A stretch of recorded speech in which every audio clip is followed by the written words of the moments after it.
Massive treasures, spirit stones, divine medicines, treasure pills, and strange ores were piled on the ground, shimmering in multicolored lights, radiating a dense spiritual charm that illuminated the area within 100 meters, making everyone gaze with greedy, fiery eyes, wishing they could snatch them immediately. Unfortunately, no matter how covetous the crowd was, whenever they saw Su Jie standing tall like a cliff by the abyss, their greed would recede like the tide. No matter how much wealth there was, one needed to be alive to enjoy it. Without life, all the wealth was meaningless. In front of Su Jie, they dared not test whether his blade was sharp enough. Chang Shiyang had already shown the world with his personal experience what happened when one provoked Su Jie. Su Jie, satisfied, collected these spirit stones and treasures, and then, as if bestowing charity, he threw back the pitiful and barely alive primordial spirit of Chang Shiyang. Scram, and consider yourselves fortunate for the sake of the Heavenly Soul Sect. I'm sparing you this time. Don't show up before me again. Otherwise, you won't be so lucky next time. After all, this was the territory of the Heavenly Soul Sect, and the 300th birthday feast of the Heavenly Soul Sect Master was about to begin. Killing at this time would unjustly offend the Heavenly Soul Sect and increase the difficulty of negotiating for fierce ghosts. Su Jie could kill, but there was no need. A mere two from the secret realm could not escape the palm of his hand.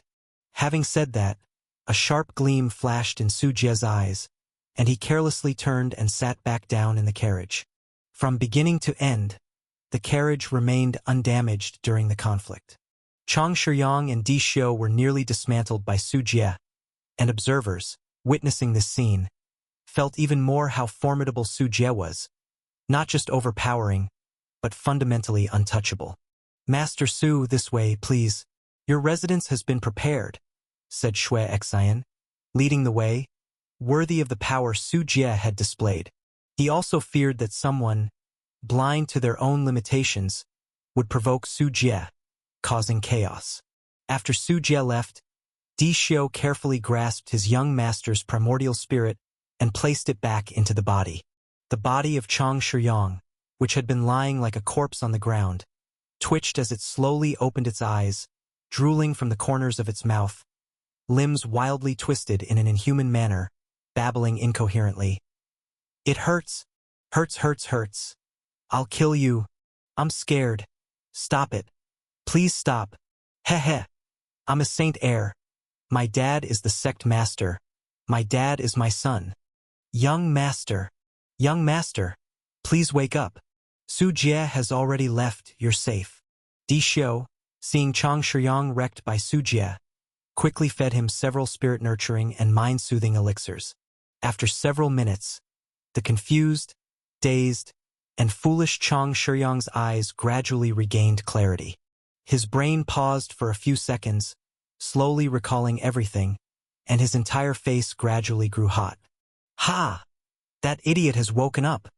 Truly overestimating himself, such a fool can be a Saint Heir?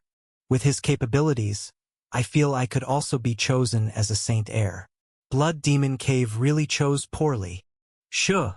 Say less. Don't let that idiot hear you, lest you invite trouble. What's there to fear? With his worthless capabilities, can our Black Scale Valley be afraid of him? Meanwhile, nearby murmuring started to constantly enter Chang Shiyang's ears. The gathering crowd pointed at Chang Shiyang and chattered among themselves, their expressions that of watching a joke. After all, seeing a sex Saint Heir fall to such a pitiful and humble state was not easy, and it would also make for good boasting material back home.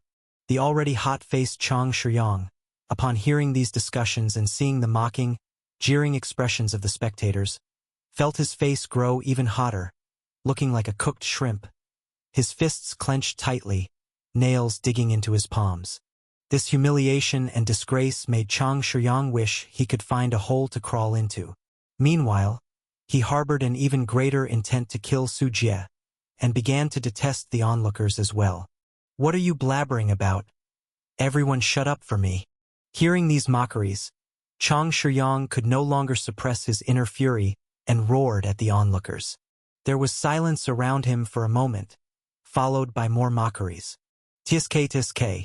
Still daring to act like a saint heir. Why didn't you dare to show off in front of Senior Su just now? Speaking the truth hurt you, such a fragile soul. Wasn't it you who provoked Senior Su? He trampled your dignity to the ground, yet you play the victim first. His begging just now was hilarious, like a dog. Blood Demon Cave? More like Blood Dog Cave, cringing like a dog begging for mercy. The taunting and laughter continued to rise and fall. Part of the crowd were from the demon sect that already had a rift with the Blood Demon Cave. But most of the demon sect were actually not well acquainted with the Blood Demon Cave. However, the demon path had one advantage, worshipping the strong and treading on the weak, a consistent style of the demon path. Clearly, compared to Su Jie, Chang Shiyang was thoroughly a weakling. As for Chang Shiyang's threats, he was not Su Jie. Everyone had the backing of the demon sect, so whom should they fear? Could Chang Shiyang really afford to offend so many demon sects and risk not being able to walk out of Qingzhou? Young master, let's go.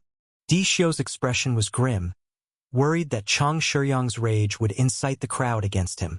There were more than a dozen from the secret realm who were merely spectating. He couldn't fight them all, and the Blood Demon Cave couldn't afford to provoke so many demon sects. So, Di Xiu decisively helped up Chang Shiyang, turned into a back alley, and disappeared, unwilling to continue being made a spectacle and losing face here. Su Jie, as a saint heir, I swear I won't rest until I have my revenge. Chang Shiyang clenched his teeth tightly, his eyes filled with a blazing fire of resentment and hatred.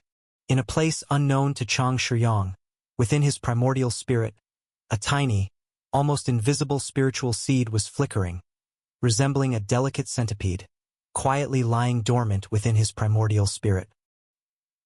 Master Su, are you satisfied with this residence? Servants and everything have already been arranged for you. Inside a grand mansion, Shui Xian led Su Jie here, a residence arranged for Su Jie as a guest. I pay my respects to you, Master Su. Inside the mansion, as a group of young and beautiful maidens with their hands folded in front of their chests kneeled in a bowing ceremony, other servants including cooks, guards, butlers, gardeners, and stablemen also knelt down in a flurry, calling out greetings with utmost respect. Both the luxury of the mansion and Shui Xian, the dignified elder of the Heavenly Soul sect from the Law Enforcement Hall personally welcoming him, signified the great importance the Heavenly Soul sect placed on Su Jie. Thank you, Elder Shui. You are really too polite. I'm not very particular about where I stay. Su Jie entered the mansion, followed closely by Han Ruyan. Master Su is our Heavenly Soul sect's most distinguished guest. We will not be negligent, sir.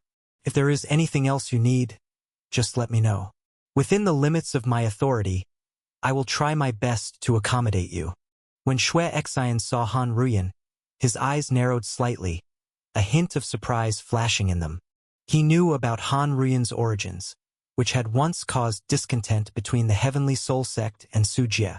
However, Han Ruyan, the Ghost Bride, had ascended so quickly to a 7th-grade Fierce Ghost that even Shui Xian, an elder from the Secret Realm 5th level, was shocked, increasing his regard and caution towards Su Jie.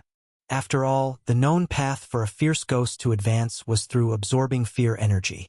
And to achieve this, regardless of the means Su Jie used, whether it was fostering large numbers of civilians to generate fear or causing disasters and massacres, it was enough to demonstrate that Su Jie was utterly ruthless and cruel. Such a demon cultivator, still a mighty one who nearly dominated the secret realm, surely deserved all the attention he received. Oh, actually I have a favor to ask of Elder Shui. Well, I would like to purchase this number of Fierce Ghosts from the Heavenly Soul sect, preferably all above the 3rd-grade Fierce Ghost level. I hope you can accommodate this request, Elder Shui. Su Jie raised his left palm, fingers spread, in the same gesture he had used to extort Chang Shiyang, making Shui Xian's eyebrows twitch. You want to buy Fierce Ghosts? That's a small matter. I'll personally gift you 5. Shui Xian agreed without a second thought. Su Jie. Giving them to me, that's really embarrassing, but I can't really refuse your generous offer, Elder Shui. However, the number of Fierce Ghosts I need isn't 5, but with an added 0. Shui Xian paused, saying, 50? What do you need so many fierce ghosts for? At the same time, he gulped internally, knowing he couldn't afford to gift 53rd grade fierce ghosts. Su Jie, add another 0 to that number. Shui Xian's expression froze, his eyes widening. Could it be 500 fierce ghosts? Su Jie nodded his head. You're too kind, Elder Shui. Yes, 500. Are you sure about gifting them? That would be terribly embarrassing. Shui Xian. At that moment, staring at Su Jie's smiling face, Shui Xian somewhat understood how Chang Shiyang and Di Xiu had felt earlier. He too felt an urge to punch the man in the face. 500 fierce ghosts above 3rd grade. This was a plan to bankrupt him. No, his entire fortune couldn't even cover that many fierce ghosts. Sorry, an urgent matter has come up at home. I must take my leave. Shui Xian decided that fleeing was the best option. He certainly didn't want to be the sucker here. Elder Shui, please wait, I was just joking. However, I am truly sincere about buying fierce ghosts. After all, as you know our situation at Ghost Ridge Palace, we have no problem cultivating poisonous insects.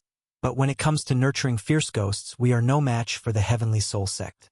In the entire sect, only I cultivate ghosts.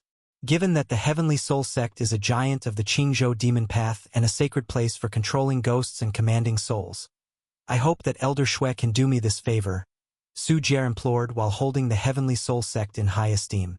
He was asking for a favor, not out of his mind, or else he wouldn't be arrogantly bossing people he sought help from. Elder Shui Xian stopped in his tracks, hesitated for a moment, and asked, Do you want so many fierce ghosts for the ghost bride? He turned his gaze toward Han Ruyan, who stood quietly beside Su Jie. Ghost bride Han Ruyan had the heavenly spinning jade light body, ranked 7th among divine bodies, and after becoming a fierce ghost, she inherently possessed the ability to command all spirits, spirit here referring to supernatural beings. In the Heavenly Soul Sect, it goes without saying for outer disciples, even inner disciples usually control only 1 to 3 fierce ghosts, and the level of those ghosts is quite limited. That's because, unlike poisonous insects, even the lowest grade insects are somewhat living creatures that can form bonds with their owners over time. Fierce ghosts, on the other hand, have no such emotions, and if their numbers exceed the limit, the cultivator can lose control of them, and if not careful, may suffer backlash. Including the secret realm elders of the Heavenly Soul Sect, they wouldn't cultivate too many fierce ghosts either, as having too many would be beyond their control, so they follow a path of specialization. Of course, the Heavenly Soul Sect has a way of commanding a multitude of ghosts, which is through the Heavenly Soul Array Map. This array map has the power to summon souls and attract ghosts, usually set up in the wilderness to lure wild wandering souls and fierce ghosts to enter. Inside, they need to regularly feed living humans to the ghostly beings to cultivate their fear and enhance their levels, and during battle, they deploy the array map to use them for their own purposes. However, the fierce ghosts in the array map are semi-wild, different from the contracted ghosts that can be freely controlled, so such practices are still quite risky. But Han Ruyan, as the Empress among ghosts, had no such restrictions, and could easily command legions of ghosts. Elder Shui Xian, being an elder of the Heavenly Soul Sect, was aware of the special traits of the Ghost Bride. So he surmised that Su Jie wanted to procure fierce ghosts for Han Ruyan to command. You can't hide it from you, Elder Shui. Indeed, these fierce ghosts are for the Ghost Bride, whose ability can well manage a host of ghosts and increase our offensive tactics. Su Jie nodded, affirming that once those fierce ghosts were in his grasp, he planned to send them to Blue Star. With Su Jie and Han Ruyan's strength, actually, whether they used a group of ghosts or not made no significant difference. If they truly needed to attack in numbers, Su Jie himself had the human-faced moth cloud and the soul-summoning banner, especially the latter, which was enormously powerful. 500 third-grade fierce ghosts are too many and very expensive, Elder Shui Xian pointed out as he spoke. The Heavenly Soul Sect excelled at nurturing fierce ghosts, not only by cultivating them themselves but also by capturing wild ghosts, or by using the Heavenly Soul Formation to attract them. The types of fierce ghosts are numerous, and even at the same level, their combat power and uses are vastly different, with price differences as staggering as 7 or 8 times. Not to mention others, Han Ruyan could easily overpower a 7th-grade Fierce Ghost of the same level. I've done some research, and most 3rd-grade Fierce Ghosts from the Heavenly Soul Sect are priced between 1,000 and 500 Spirit Stones. Calculating by the most expensive ones, 500 would only cost a mere 2.5 million Spirit Stones. Moreover, I just came into a small fortune, Su Jie said, patting his storage bag at his waist with a look of affluence, clearly not concerned about the price. Elder Shui Xian's mouth twitched, thinking of the 5 million Spirit Stones that Su Jie had extorted from Chang Shiyang, immediately feeling a mix of envy and resentment. For the man before him, 500 3rd-grade Fierce Ghosts really were just a small sum of money. Ah, right, aside from 3rd-grade Fierce Ghosts, I also plan to buy some 2nd-grade and 1st-grade ones. The more the better, Su Jie added, thinking of purchasing more ghosts in one go to save the hassle of doing it again later. This quantity is too much. I can't decide on my own. I need to report this to the sect master for approval, Elder Shui Xian said, seemingly troubled and unable to agree immediately. Then I'll have to trouble Elder Shui to put in a few good words for me. I'll be sure to reward you handsomely afterward, Su Jie offered, smilingly slipping a precious exotic treasure and several top-grade Spirit Stones. Cough, of course. The traditional friendship between Ghost Ridge Palace and our Heavenly Soul Sect is long and deep, with generations of good relations.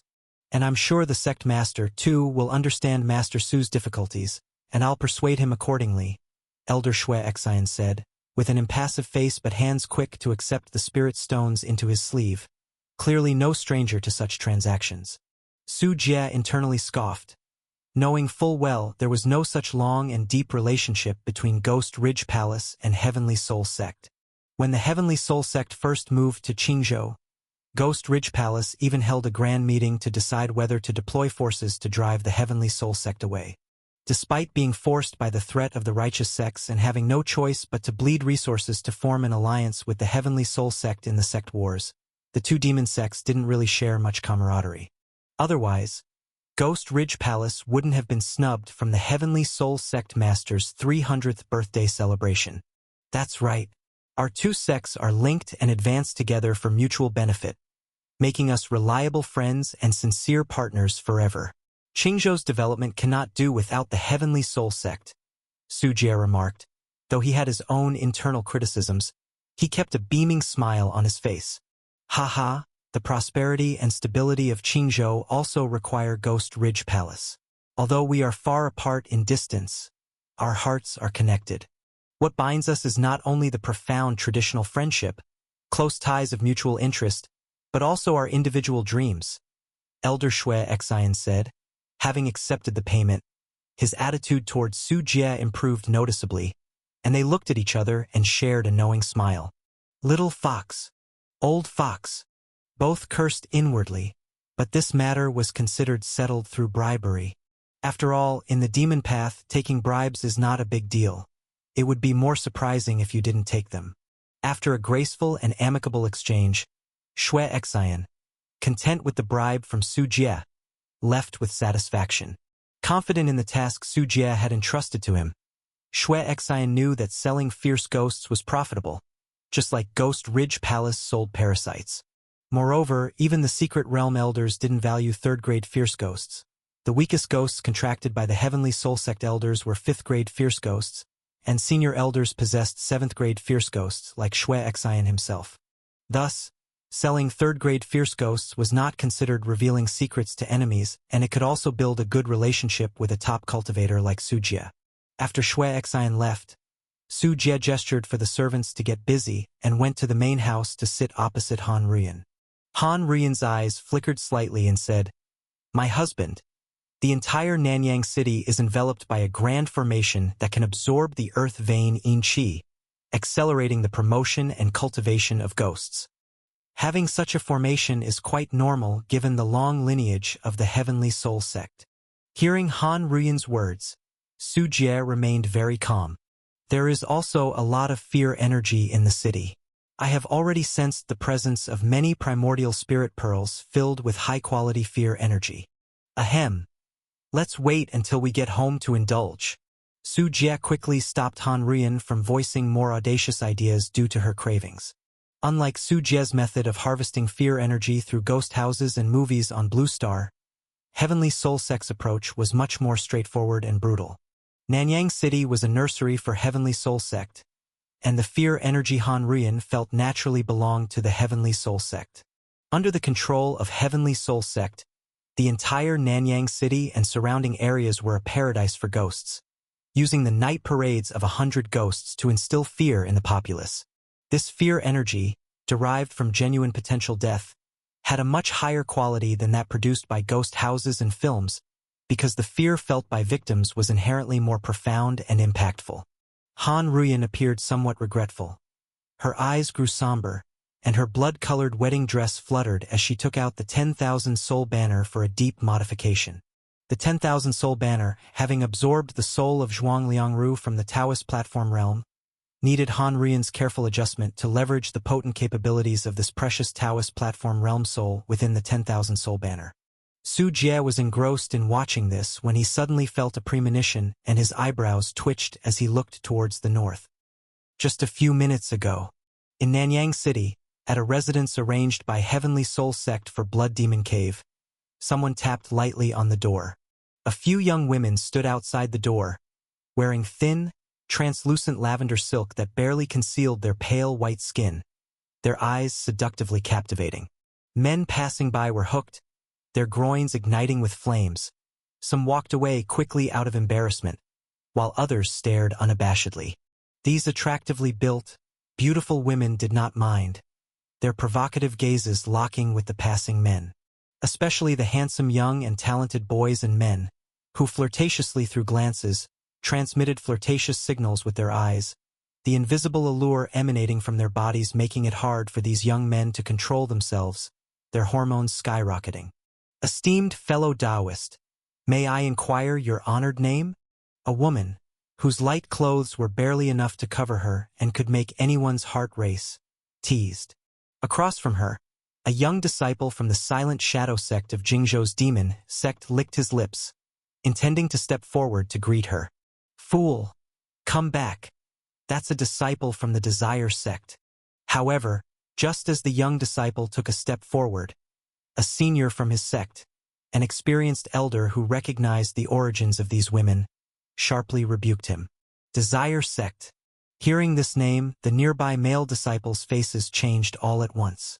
Desire sect was a female cultivator sect of the demon path, specializing in bewitching techniques, absorbing yang to supplement yin, and consuming essence. The ordinary female disciples commonly posed as brothel courtesans, consuming yang to supplement yin.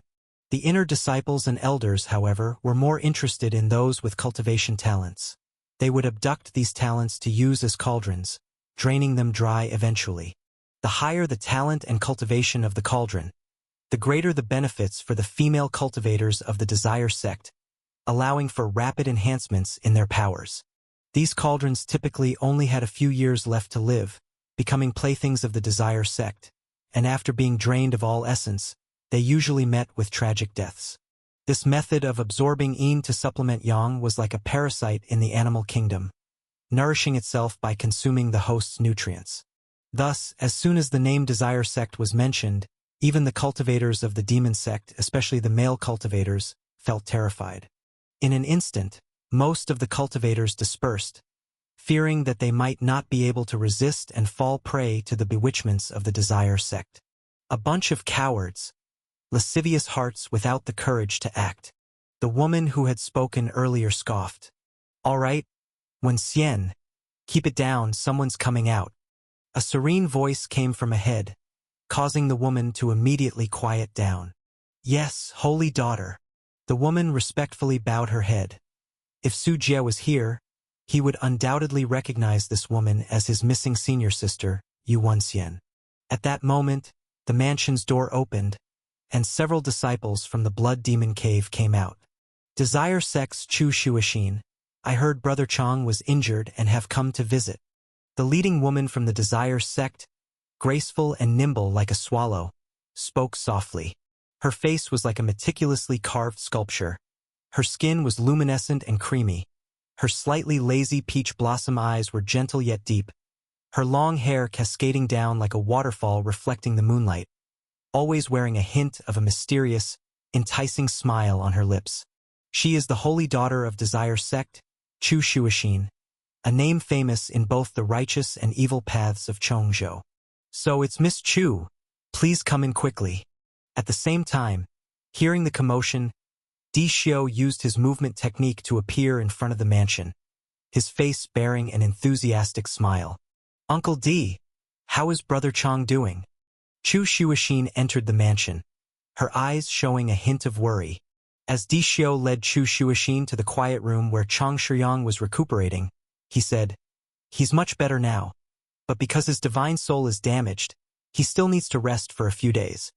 Divine soul? To think that Su Jie would go so far as to harm the primordial spirit. Can't even you do anything, Uncle Di? Chu Shuixin's brows were tightly knitted, and even though she was angry, her face was stunningly beautiful. We were indeed arrogant.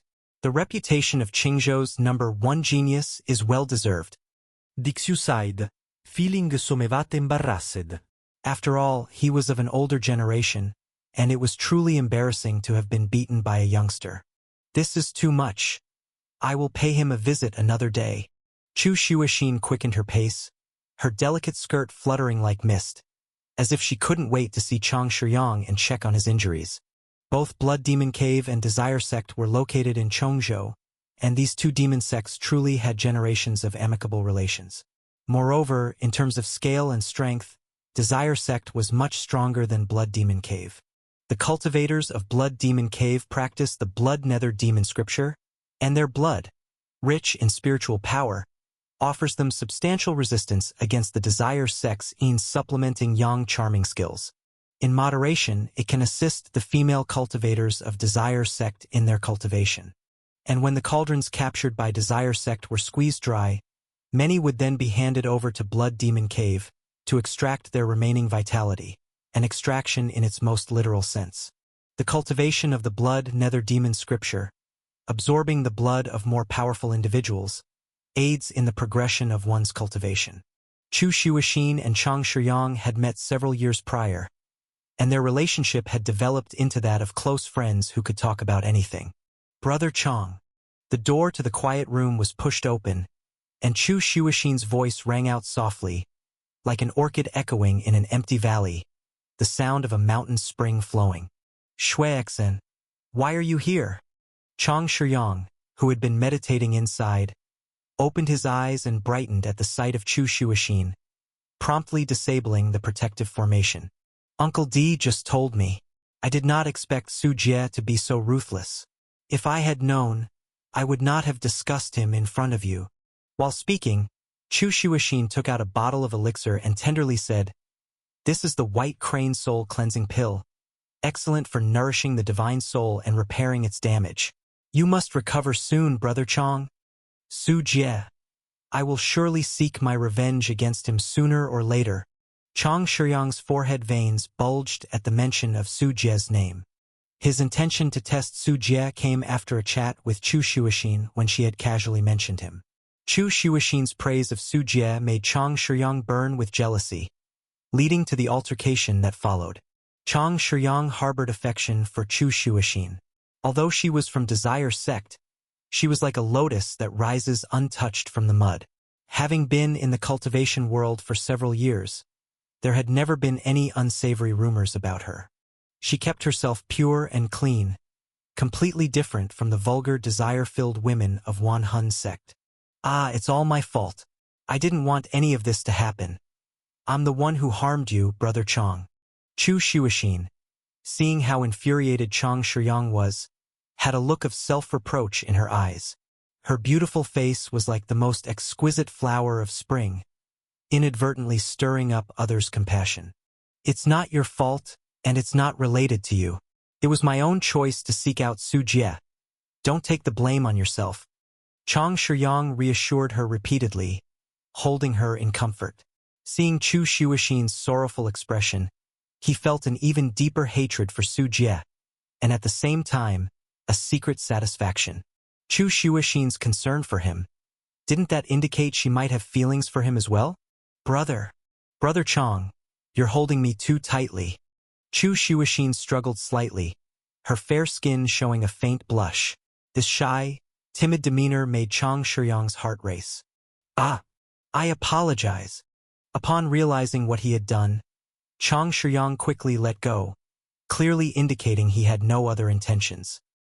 He had never been so gentle with any other woman, not even with his own mother. But the woman before him was Chu Shuixin. For Chang Shuyang, Chu Shuixin was a goddess to be admired from afar and not to be tarnished. He feared that any clumsy advances on his part might upset Chu Shuixin and incur her disgust, something he would regret immensely. However, what Chang Shuyang did not see was the hint of a dark, cold smile at the corner of Chu Shuixin's lips, her eyes showing no warmth at all. Chu Shuixin took a shy half-step back and said, "Brother Chang, you should take the White Crane Soul Cleansing Pill now. It's the Heavenly Soul Sect Master's birthday banquet in 3 days. Try to recover before then." Shuixin is so thoughtful. "Then I shall humbly comply," Chang Shuyang replied. Chang Shuyang opened the Dan bottle and swallowed the fragrant elixir inside, then sat cross-legged to absorb the pill power. As the pill power circulated through his limbs and bones, Chang Shuyang's primordial spirit emerged above his head, and the cracks and wounds on it slowly began to heal. Ha! Suddenly, a luminous spirit light shone from the jade pendant worn by Chu Shuixin, and an inexplicable sense of being spied on surged into her heart. Her bright eyes fluttering, Chu Shuixin sharply turned towards Chang Shuyang's primordial spirit, her pretty face slightly changing color. "Something's wrong, Brother Chang. There's something wrong with your primordial spirit." Chu Shuixin's fair and graceful wrist suddenly flipped over, and a purple luminescence burst forth from her palm, shining through Chang Shuyang's primordial spirit. The sudden change left Chang Shuyang and Uncle D in the quiet room utterly baffled. Boom!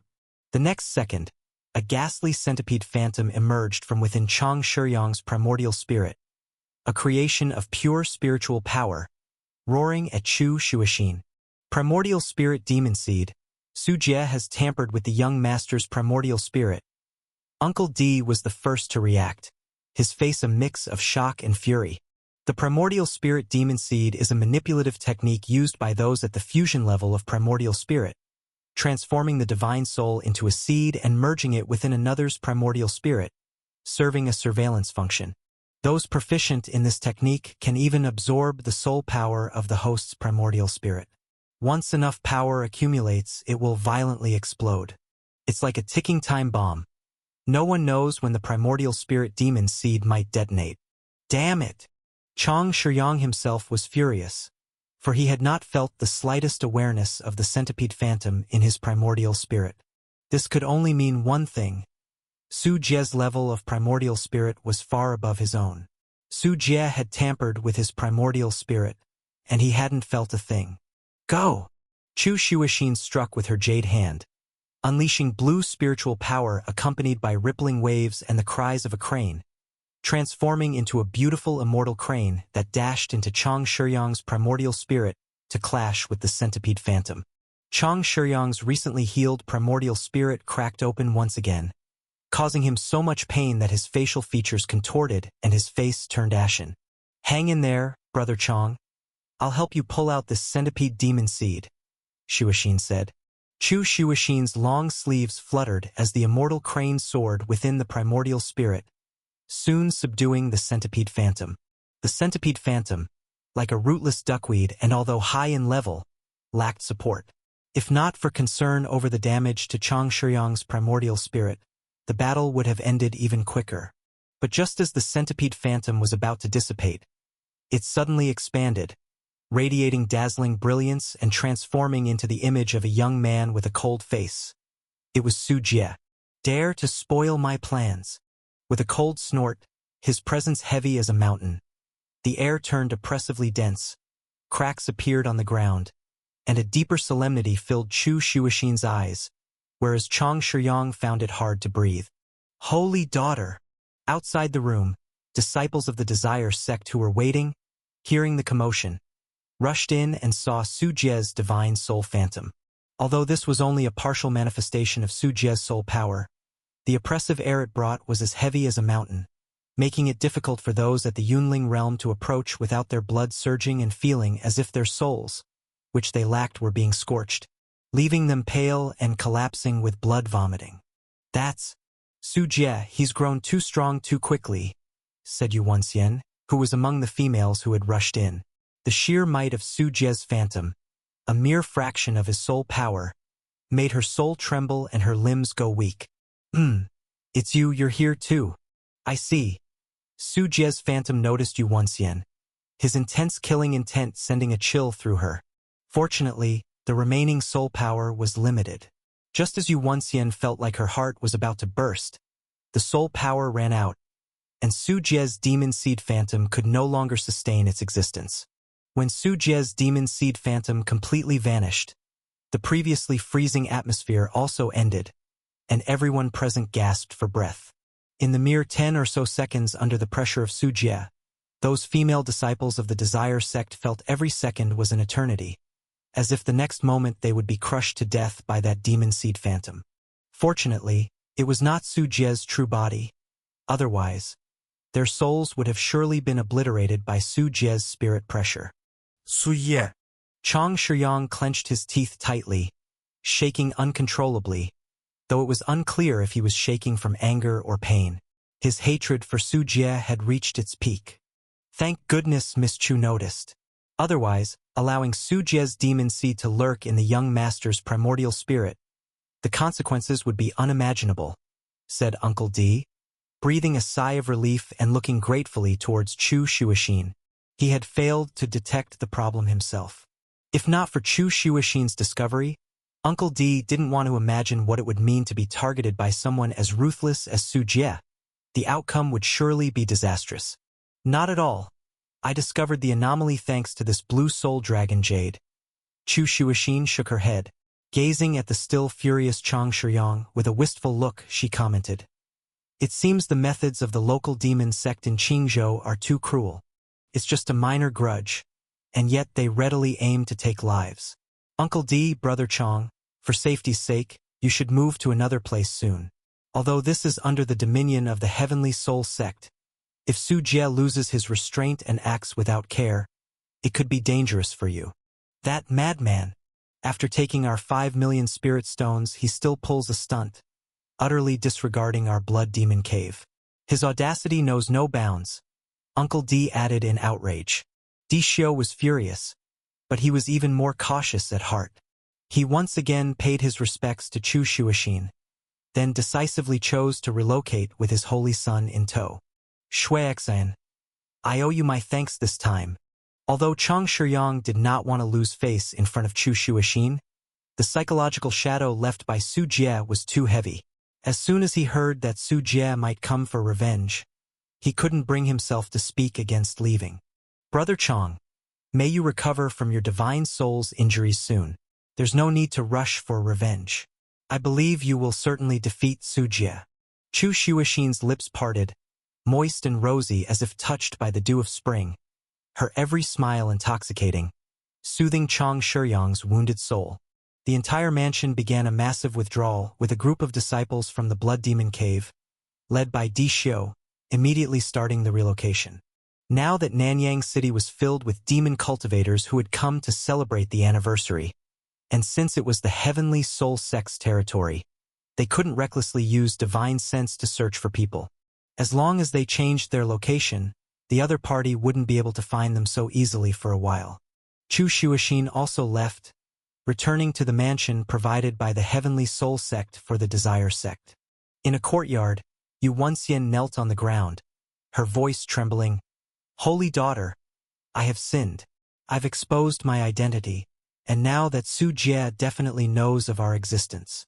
Chu Shuixin gazed at Yu Wenxian, her deep eyes as if capable of seeing into one's heart, and spoke indifferently. "Rise.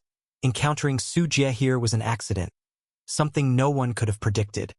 Yu Wenxian felt slightly relieved. She was familiar with the situation in Qingzhou and had been sent by the sect as a guide for the visit to the Heavenly Soul Sect due to her knowledge. The Desire Sect had only arrived in Nanyang City a few days before and, quite coincidentally, heard the news of Su Jie's entrance to the city, which led to the subsequent events. Su Jie, truly a worthy immortal seed of the Qingzhou demon path, possesses immeasurable strength. My interest in him has grown. A man of such natural talent as an immortal seed will certainly increase the success rate of my breakthrough to the Taoist platform realm if used as a cauldron. Moreover, our sect treasure, the 9-grade sacred lotus, might be with him. Capturing this man and recovering the sect treasure is a must. Chu Shuixin stood in a classical-style courtyard, poised and as if she was a captivating ink painting. Yet her face now bore a charm that could bewitch all living beings, a stark contrast to her otherwise gentle and refined demeanor, a testament to the ultimate achievement in the cultivation of bewitching techniques. Known for their bewitching techniques, the Desire sect shielded Shuixin's real persona behind a facade of innocence. Few knew her true face, for those who did had been drained to death by her. I understand Su Jie. Though young, he is ruthless and merciless. Holy daughter, if you choose to act against him, you must be extra careful. Yu Wenxian lowered her head, bewildered by the rapid growth of Su Jie's strength. Although the holy daughter was powerful, she felt she was likely no match for Su Jie. To deal with him, others will take action for me. Spread the word about what Su Jie did today throughout the entire city, and let the rumors fly. Chu Shuixin chuckled, her eyes like 2 ponds of autumn water, sunlight spilling across her tender face, her smile carrying a bone-chilling coldness. The immortal seed of the Qingzhou demon path looks down upon us from the Chongzhou demon path. Tell me, shouldn't we let Su Jie know just how formidable our Chongzhou demon path is? Wenxian understands. Yu Wenxian's eyes brightened.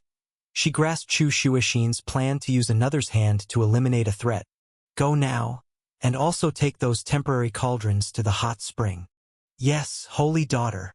Yu Wenxian bowed her head and left to carry out Chu Shuixin's orders.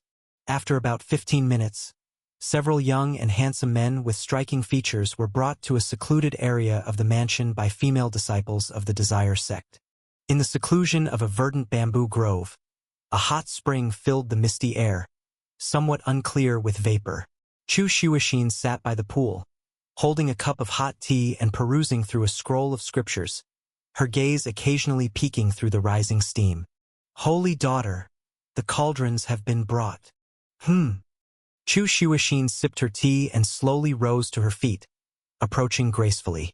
Her figure, like a white lotus, pure and inviolable, shed her clothing step by step as she moved.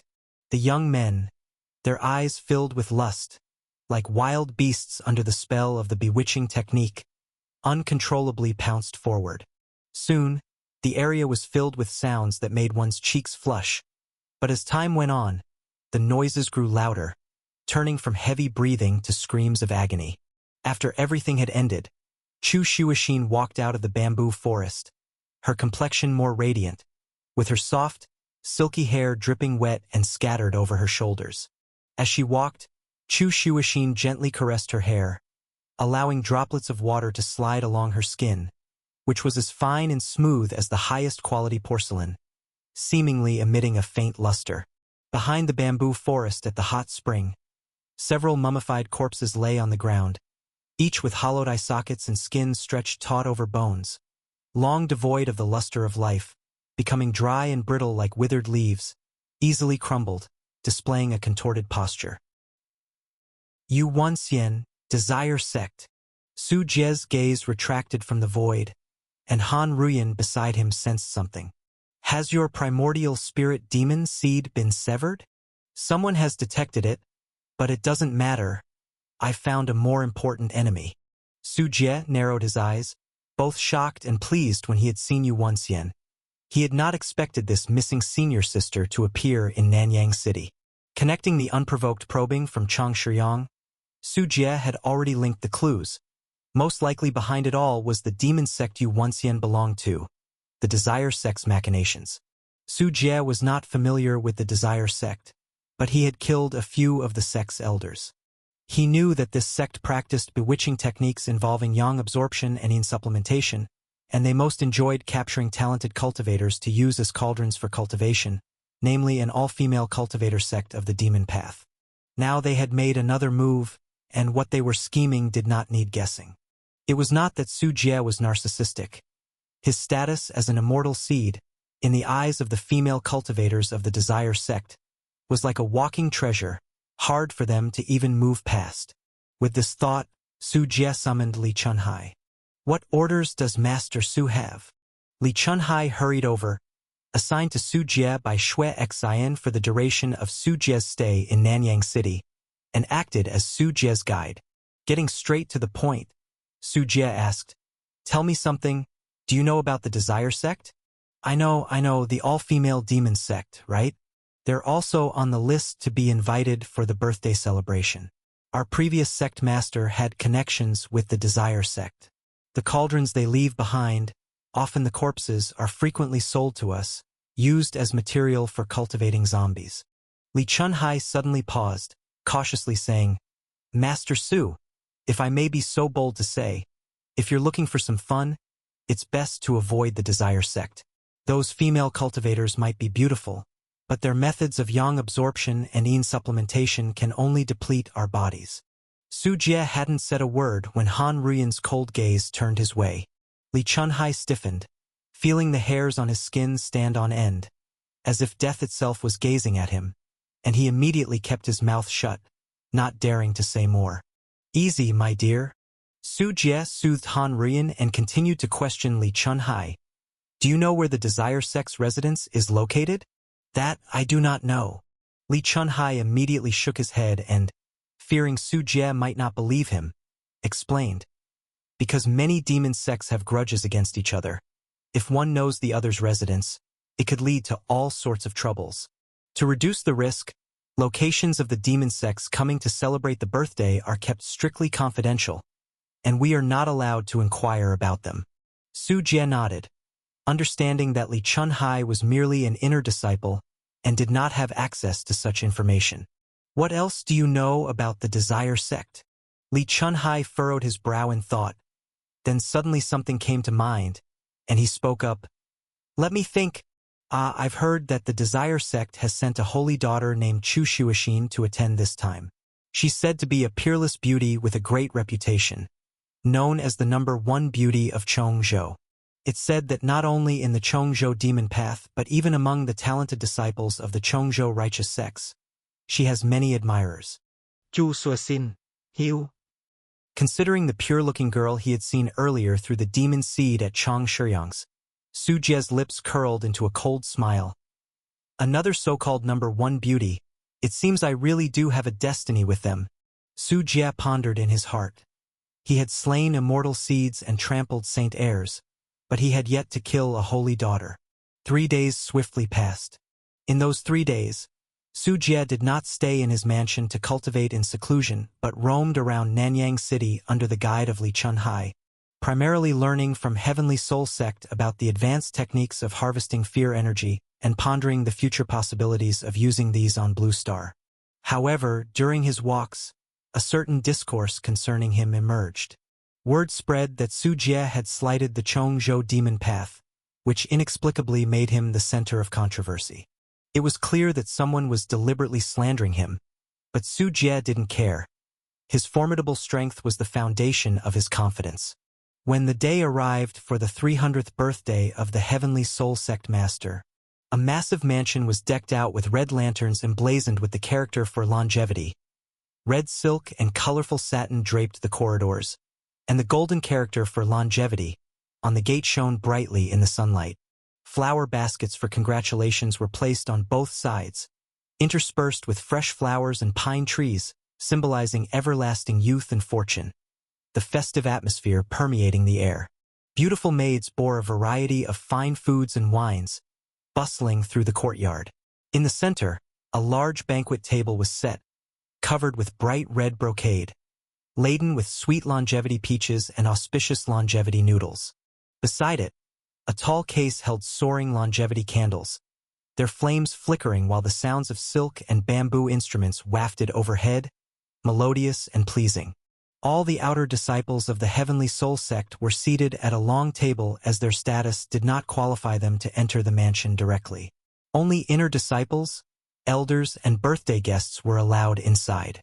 Sky Wolf Village's Su Qingshan presents one green phoenix pine tree, wishing Sect Master Lu everlasting youth and eternal spring. Illusion Tower's Chan Shushui presents one portion of heavenly fox marrow liquid and a pair of golden phoenix glass bottles, wishing Sect Master Lu blessings as vast as the Eastern Sea and a life longer than Mount Nan, leading Heavenly Soul Sect to greater glory and raising the banner of our demon path. Golden Brilliance Sect. As noon approached, a steady stream of guests arriving for the birthday brought one rare treasure after another as gifts. The majority of those coming to offer birthday greetings were led by leaders from the secret realm, who brought along several of the most promising disciples from their sects to broaden their experience. As hosts, the Heavenly Soul Sect had elders greeting the guests at the mansion's main gate, warmly exchanging pleasantries before having the inner disciples escort the guests to their seats. Blood Demon Cave's Chang Shiyang presents one bottle of 8 Transformation Spirit Spring Pill, wishing Sect Master Lu a long and boundless life, bright as the sun and moon. Ghost Ridge Palace's Su Jie, wishing Sect Master Lu a fortune and longevity that matches the heavens. Nearly simultaneously, 2 voices spoke up, leaving the bustling doorway momentarily stilled. But everyone present was seasoned in the ways of Jianghu, quickly masking their expressions and resuming their conversations, though their gazes irresistibly drifted towards the entrance, focusing on the 2 individuals recently at the storm's center. In the crowd, Su Jie, dressed in a wide black robe, tall and straight, casually tied his long hair at the back of his head. His eyes deep and bright, walked with strides that resonated with the spiritual energy of heaven and earth swirling around him, commanding respect from those nearby. Not far away, Chang Shiyang, clad in a blood-red robe, darkened noticeably upon seeing Su Jie. His demeanor clouded over as if he were about to erupt in murderous rage at any moment. Today is Sect Master Lu's birthday. I wouldn't want to dirty the floor or spoil his mood. Be thankful for your life. Su Jie glanced at Chang Shiyang and said coldly with a sneer, "You!" Chang Shiyang's teeth clenched noisily, just about to retort when Di Xiu timely grasped his shoulder. "Master Chang, Master Su, please come in. Don't stand chatting at the door. It would not do for others to see and think that we at the Heavenly Soul Sect don't know how to host our guests properly." Simultaneously, Xue Xian, greeting the guests at the doorway, also quickly spoke up, smoothly stepping between Su Jie and Chang Shiyang to prevent any conflict from arising, fearing that it would be tough to handle if things escalated there. "I wouldn't stoop to engage with trash anyway." Su Jie withdrew his gaze, walking into the mansion under Xue Xian's escort. "Scoundrel, be smug now, but you'll regret it one day." Chang Shiyang's inner hatred surged like a tide, clenched fists, face exceedingly grim as he watched Su Jie's retreating figure. "Young master, restrain yourself a bit," Di Xiu cautioned, fearing Chang Shiyang might act rashly as they really were no match for Su Jie, and it was also an inappropriate occasion. "Humph, let's go." It took Chang Shiyang several seconds to calm his rage before he stepped into the mansion. Inside the mansion, it was bustling with guests mingling. The stream of exquisite dishes crafted from various types of spirit rice, spiritual bird, and spiritual wine, meticulously cooked to create fragrant aromas and tantalizing dishes, inspired drooling desire. In the center of the hall, dancers dressed in gorgeous attire gracefully moved to the melodious sounds of the lute, their long sleeves flowing like clouds, dancing elegantly. In the longevity hall, a man dressed in a bright red robe, with a golden crown, a hooked nose and sharp eyebrows, was seated in the high hall, receiving a continuous stream of guests coming to toast. This man appeared to be in his 50s, nowhere near what one would expect of a 300-year-old elder. This was the celebrant of the day, Heavenly Soul Sect Master Lu Jingshi. Following Xue Xian, Su Jie approached, as Lu Jingshi dismissed a group of visiting guests, smiling at Su Jie. "Master Su, may I call you that? It's been half a year since we met after the sect war. Now, Master Su, your elegance surpasses your past. This progress is truly astonishing. You are indeed a demon path immortal seed, a sight to behold." At the end of the sect war, Lu Jingshi had only met Su Jie once, But he also knew the major reason behind the righteous sect's defeat in the war. It was Su Jie who had sabotaged the 100 Rivers covering Sea Array, causing it to backlash against the Righteous Alliance army and securing Ghost Ridge Palace's victory. Sect Master Lu is too kind. It was just a trivial trick. Nothing much really. On the surface, Su Jie remained modest. In front of Lu Jingshi, who, just like the sect master of Ghost Ridge Palace, was a powerful cultivator in the Taoist platform realm, maintaining modesty was the right virtue. He couldn't afford to behave arrogantly like he might with other lesser individuals. Regarding your request, Elder Shui has already informed me. 500 third-grade fierce ghosts are rather numerous, as we still need to train our disciples. Ideally, we should not be selling so many. However, considering our relationship with Ghost Ridge Palace, I will make an exception for this number. We will provide 500 third-grade fierce ghosts, 500 second-grade ghosts, and 1,000 first-grade ghosts. We will also offer them at the discounted rate of 70% of the internal disciple price. He continued. Lu Jingshi wasted no time with pleasantries, as he had already been informed of Su Jie's request by Shui Xian. Shui Xian gave Su Jie a significant look, indicating that this was the best he could persuade. Su Jie was stunned, not because the terms were bad, but because they were too good. A total of 2,000 ghosts, not only without a price hike but also at a considerable discount, far exceeded his expectations. Had it been Su Jie himself, if any other sect had approached him to buy poisonous insects, he would have certainly demanded a steep price, not so easily negotiated. Thank you, Sect Master Lu, for your support. However, if you have any other requirements for this arrangement, please feel free to mention them, he said. The situation was unfolding far more smoothly than Su Jie expected. Initially, he thought Heavenly Soul Sect might give them trouble or even flat-out refuse the deal. But such an incredibly favorable plan made Su Jie suspect ulterior motives. Could it be that they were after something other than spirit stones? While Su Jie pondered, he heard Lu Jingshi speak up with a righteous and bold tone. Master Su, our two demon sects are like close neighbors. I've always enjoyed helping others achieve their goals. There are no further demands for this plan. On the contrary, I only hope that you understand that the righteous sect still poses a threat. Our real enemies are not each other, but those hypocrites of the righteous sect. Especially recently, the righteous sect in Qingzhou has been stirring up trouble. Guanchao Pavilion, in particular, has gone mad these past few days, claiming we killed their supreme elder and causing trouble everywhere they can find us. I hope that when you return to meet Sect Master Zhang, you can convey my sentiments. Our two sects need to cooperate sincerely and join forces against the righteous sect to survive better in Qingzhou.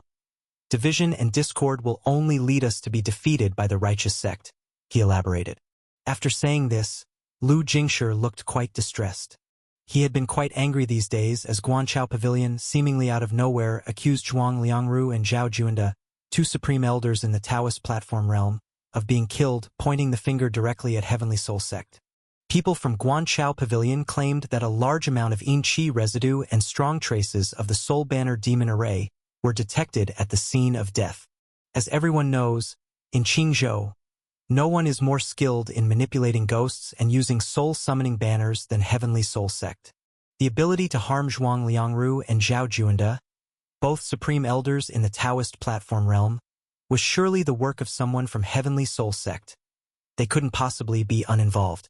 Lu Jingshi was distressed because he had questioned every elder in his sect and checked the recent outing records, ruling out his own sect's involvement. What's more, killing two cultivators in the Taoist platform realm would be impossible for his elders to achieve. Sadly, Guanchao Pavilion didn't believe a word of Lu Jingshi's explanations. They were adamant that it was his sect's doing, to the extent of mobilizing troops for a possible war against Heavenly Soul Sect, creating a highly tense atmosphere. In such times, forming a good relationship with Ghost Ridge Palace and strengthening ties became crucial, as it was the only potential ally he could turn to. Upon hearing Lu Jingshi's words, the corner of Su Jie's mouth twitched slightly, barely containing his laughter. Heavenly Soul Sect ended up taking the blame for him. However, it did make sense that Su Jie, despite having both ghosts and the soul-summoning banner, which the Guanchao Pavilion was aware of, But the Guanchao Pavilion clearly didn't believe Su Jie was capable of killing Zhuang Liangru. Given the huge gap in strength between someone in the Taoist platform realm and someone in the secret realm. Excluding the correct answer of Su Jie, according to Guanchao Pavilion's thinking, the murderer must be from the Heavenly Soul Sect, this demon sect. After all, when it comes to manipulating fierce ghosts and the soul-summoning banner, the Heavenly Soul Sect ranks second to none. The own Supreme Elder died fighting against the fierce ghost soul banner.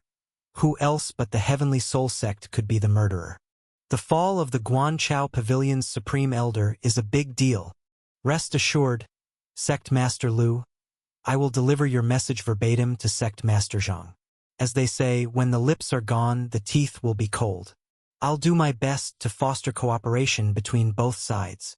If Guanchao Pavilion lost the sect war but still isn't staying quiet, it's too soon to forget the pain of the wound. We must deter them. With Ghost Ridge Palace and Heavenly Soul Sect joining forces, they should see our resolve and discourage them from gathering a group of sects to attack us again. Su Jie nodded emphatically, promising that others had taken the blame for him, and passing on a message was the least he could do to clear his responsibilities. As for whether Zhang Junwei would collaborate, that had to be determined at the sect conference. Verbal assurances from Su Jie counted for nothing. Su Jie also figured out why the Heavenly Soul Sect was so easy to talk to this time. In some ways, it was similar to Su Jie bribing Shui Xian to speak well on his behalf. Lu Jingshi also wanted by this act to make Su Jie speak highly of him in front of Zhang Junwei, propelling a strong alliance between the two demon sects to withstand the pressure imposed by Guanchao Pavilion. Little did Lu Jingshi dream that the one who had put this big scandal on their Heavenly Soul Sect was Su Jie himself, who was speaking to him at the moment. If he had known the truth, he probably would have struck him with a palm already. Exactly. That's the logic, Master Su. Your words hit the nail on the head. Our two families indeed should, and must, unite. Lu Jingshi's face showed delight, indicating that his recent ingratiating gesture had worked very well. Su Jie, a significant figure in Ghost Ridge Palace, a sorcerer of the demon path, and a top powerhouse in the secret realm, with Su Jie negotiating for Ghost Ridge Palace, the chances of the two families uniting were even greater. Sect Master Lu, I really can't stand seeing the righteous sects bullying others with their power. Therefore, as the Hall Master of Puppet Hall, owning assets like rocket artillery and other puppets, Lu Jingshi has surely witnessed their power. I'm willing to take charge and sell them to Heavenly Soul Sect. Su Jie's eyes shifted, suddenly coming up with the idea, and heartily slapped his chest as he spoke. Oh, is that really so? Lu Jingshi's eyes brightened. He had seen the rocket artillery unleashing its fury during the sect war. Its power was unquestionable, and when configured into an artillery formation, the killing area was vast. Handling powerful enemies was one thing, but slaughtering low-level cultivators was absolutely divine. Sect Master Lu, could it be that you doubt my word? My word carries weight, and in view of the friendly relations between our two sects, I'm willing to sell the rocket artillery for 3,000 spirit stones each and 50 spirit stones per missile. This is the production cost for our puppet hall. Not to make a profit, but mainly to make a friend and support our brother sect. Su Jie smiled, nodding. Indeed, the price compared to the puppet hall's production cost was only a small tenfold increase, but in the arms trade, such a small margin was to be expected. Lu Jingshi's lips twitched slightly, although he wasn't skilled in puppetry technique, and nobody in Heavenly Soul Sect dabbled in it. He had seen the rocket artillery. Judging solely by the materials, the mass-produced rocket artillery couldn't possibly be that expensive. But with the current situation of Heavenly Soul Sect laid out, Lu Jingshi had no choice but to nod and say, "All right, the price seems reasonable. We'll start with a purchase of 1,000 units, along with the corresponding missiles. I'll have Elder discuss the specifics with you later." Although he knew there was a markup, Lu Jingshi, for the sake of getting on good terms with Su Jie, a key figure in Ghost Ridge Palace, had to decide to bleed a bit. After all, what goes around comes around. It used to be Ghost Ridge Palace seeking favors from Heavenly Soul Sect. Now it was Heavenly Soul Sect's turn to seek favors from Ghost Ridge Palace. That's settled then, no problem at all. Su Jie's face displayed a radiant smile, This back and forth not only offset the money spent on buying fierce ghosts, but also allowed him to make a tidy profit from Heavenly Soul Sect. Simply delightful. After finishing his conversation with Lu Jingshi, Su Jie returned to the longevity banquet. "So you are Su Jie?" A voice came just after Su Jie had sat down, and trouble was starting to arrive. More than 10 young demon cultivators walked over, led by a man and a woman. The man had a high-nose bridge and his eyebrows carried an imperceptible, murderous aura, like two unsheathed swords pointing straight at the sky. It was Chang Shiyang.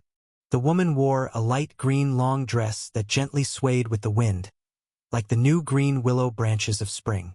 Her long black hair cascaded over her shoulders, her skin smooth as porcelain, faintly flushed like peach blossoms. Her face was so exquisitely crafted it seemed like an artist's masterpiece. She was Chu Shuixin, the holy daughter of the Desire Sect. Besides that, there were cultivators from several demon sect families. Su Jie did not recognize them, but he could guess that they belonged to the Chongzhou demon sect. Next to Chang Shiyang stood a middle-aged man without a white beard, dressed in the long robe of an elder from the Heavenly Soul Sect. Su Jie, holding a cup of wine, shifted his gaze onto this group, and upon seeing Chang Shiyang in the crowd, said indifferently, "I told you, Sect Master Lu spared you today, and yet you dare to appear in front of me. Do you really want to die?" At these words, Chang Shiyang's face turned visibly red, and he said, "I am here today not just for myself. Harming the divine soul and planting the primordial spirit demon seed. Master Su, aren't you being a bit too overbearing?" Chu Shuixin frowned and spoke in a very indignant tone. "Holy daughter of the Desire Sect, the scores between me and the Desire Sect are not yet settled." Su Jie's gaze moved behind Chu Shuixin, unfortunately not finding the figure of Wen Xian. Meanwhile, the middle-aged man next to Chu Shuixin spoke, "Master Su, I am Qi Hengshan, the disciplinary elder of the Heavenly Soul Sect. I have received complaints that you not only maliciously threatened our guests for money but also harmed the longevity guests with the primordial spirit demon seed. Such actions have violated our Heavenly Soul Sect's rules, and you need to come with us." "Oh, do you understand what you are doing?" Su Jie slightly squinted his eyes as he looked at Qi Hengshan, the elder of the Heavenly Soul Sect, surprised that the Heavenly Soul Sect was also involved. With a brief thought, Su Jie had a guess. The person was likely an elder acquainted with Chang Shiyang and Chu Shuixin, here to stand up for the two, unrelated to the official stance of the Heavenly Soul Sect. "Please come with us, Master Su. I do not wish to repeat myself." Qi Hengshan, sensing Su Jie's threat and contempt, suddenly became more agitated in his speech. What did it matter if Su Jie was an immortal seed? This was the territory of the Heavenly Soul Sect, where Su Jie's unruliness was not tolerated. He had only come out of seclusion yesterday because of the sect master's birthday. Indeed, as Su Jie said, after leaving seclusion, he had been visited by Chu Shuixin and, having a friendship with the Desire Sect, he had decided to give Chu a favor by finding trouble for Su Jie, to downplay his own prestige. He definitely understood who Su Jie was, having heard from Chu that he was an aspirant of Ghost Ridge Palace. However, in his view, there was little deep connection, even some conflict between Heavenly Soul Sect and Ghost Ridge Palace, and he saw it as nothing more than a small prank.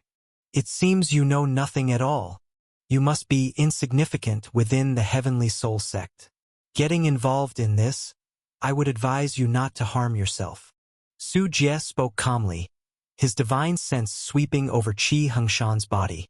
Qi Hengshan, feeling Su Jie's divine sense, instinctively surged his spiritual power, and Su Jie sensed his power. "First level of the secret realm with such cultivation, I thought so, indeed an insignificant small character." Su Jie sneered, clearly, first-level cultivation did not rank among the elders, nor was it a significant position, merely a dry title. Qi Hengshan was out of touch with many important matters of the Heavenly Soul Sect. That's why he didn't understand Su Jie's status, and that made things clear to Su Jie. "It seems you do not regard our Heavenly Soul Sect at all." Qi Hengshan's expression turned extremely ugly. Su Jie's disrespect angered him, and he couldn't believe Su Jie dared to be so arrogant in the Heavenly Soul Sect. If it weren't for this being the sect master's birthday, he would have acted already. Master Su, you should know this is the Heavenly Soul Sect, and you are being excessive by disregarding even a Heavenly Soul Sect elder. Chu Shuixin moved to stand beside Qi Hengshan, indicating her support for him, further displeasing him towards Su Jie. Hey, is it your turn to speak? Su Jie scoffed coldly, his gaze growing dangerous. Chu Shuixin's heart clenched, a sense of mortal fear creeping into her mind. Whoosh! Suddenly, Su Jie's eyes turned a pale lavender, and two high-temperature beams pierced forth. Even more astonishing was that along with the beams, hundreds of pale corpse hands swarmed out. Chu Shuixin's expression changed slightly. She stepped back half a step, clasped her hands together, and waves of blue ripples formed a transparent blue light shield. The high-temperature beam was deflected, but the countless corpse hands that followed morphed into a giant iron fist that smashed down on her head. Bang! Chu Shuixin was directly thrown tens of meters away and crashed into a building. The demon cultivators were all stunned. Su Jie had acted without warning, and before they could react, their dream goddess was blasted away. Su Xin. Chang Shiyang, dumbfounded with his mouth agape, stared blankly in the direction where Chu Shuixin had been thrown. How dare you harm someone right before me? What do you take our Heavenly Soul Sect for? Qi Hengshan's face turned ashen, unable to believe that Su Jie dared to strike in his presence. If you talk back again, I'll hit you too. Su Jie said calmly, not taking Qi Hengshan's words seriously. Kneel down right now or I'll take you myself. Then, don't expect even Ghost Ridge Palace to be able to save you. Qi Hengshan knew he was no match for Su Jie, but with the backing of the Heavenly Soul Sect, he was endlessly confident and exceedingly arrogant. Are you sure? You want to offend our Ghost Ridge Palace? Su Jie's glance shifted behind Qi Hengshan, spotting a familiar figure appearing, with a slight smile curling at the corner of his mouth. Humph, since you refuse to give in willingly, I will capture you first and have Ghost Ridge Palace come to retrieve you personally. Qi Hengshan's midsection bulged as the pale head of a fierce ghost emerged, ready to attack Su Jie. Smack! Just as Qi Hengshan was about to make his move, an overwhelming aura hit him, accompanied by a loud slap. Qi Hengshan received a slap, and a figure landed in front of him. A voice also carried over. Fiend! What nonsense are you speaking? What right do you have to represent our Heavenly Soul Sect? The voice was filled with rage and dissatisfaction. Qi Hengshan, stunned by the slap, looked up and saw that very familiar figure. It was Lu Jingshi, the Heavenly Soul Sect Master, a practitioner strong in the Taoist platform realm. Master, why? Why are you here? Qi Hengshan stammered out, shocked to have indeed alarmed the sect master and confused as to why he was the recipient of the slap, being one of their own.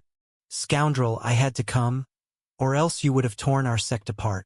While speaking, Lu Jingshi turned and gave a respectful gesture towards Su Jie.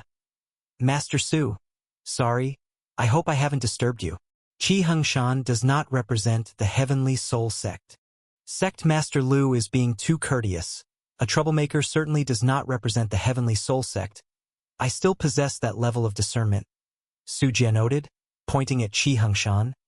But honestly, this elder has indeed been a disappointment regarding the Heavenly Soul Sect. Our two brother sects were almost compromised because of this troublemaker. Hearing Su Jie's implication, Lu Jingshi understood Su Jie's discontent with his mild punishment, and could only sigh inwardly. With a wave of his large hand, his spiritual power descended like a heavy mountain. Qi Hengshan spewed out a mouthful of fresh blood, forced to kneel before Su Jie, with his internal organs crushed and his limbs twisted horribly. He screamed in agony, unable to discern how he had offended the sect master. Mercy, master, mercy! Qi Hengshan's screams drew the attention of all present. Qi Hengshan, your reckless and outrageous actions have violated our sect's rules. Considering your past contributions, your life is spared. But do you accept this punishment? Lu Jingshi's voice was cold, chilling to the bone. It seemed he was punishing Qi Hengshan for breaking the sect rules, but it looked more like he was extracting revenge for Su Jie. I submit. I submit, Sect Master Lu, Master Su. I realize my mistake and am willing to accept this punishment of having my limbs broken. Qi Hengshan knelt before Su Jie, his features twisted in pain, but he had no choice but to apologize to Su Jie. Regardless of whatever backing Su Jie might have, with Lu Jingshi's stance, how could he dare resist?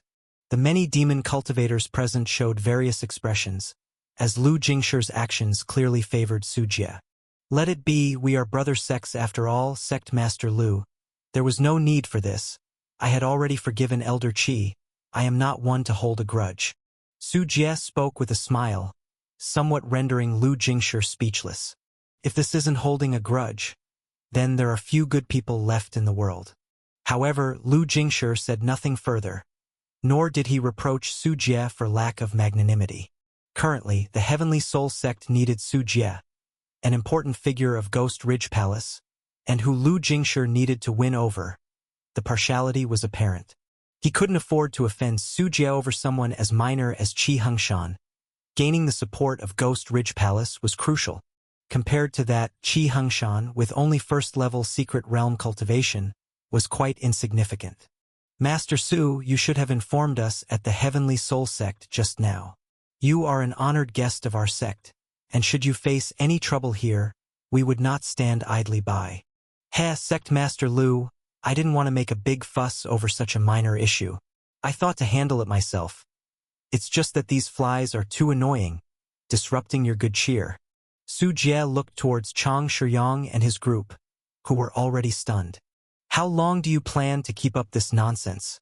Lu Jingshi followed Su Jie's gaze and spoke with an expressionless face.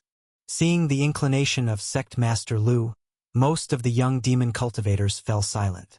Sect Master Lu, it was Su Jie who started the attack first. We were only... Chang Shiyang couldn't hold back and tried to argue. Humph. I've seen everything with my own eyes, and yet you still try to deceive me.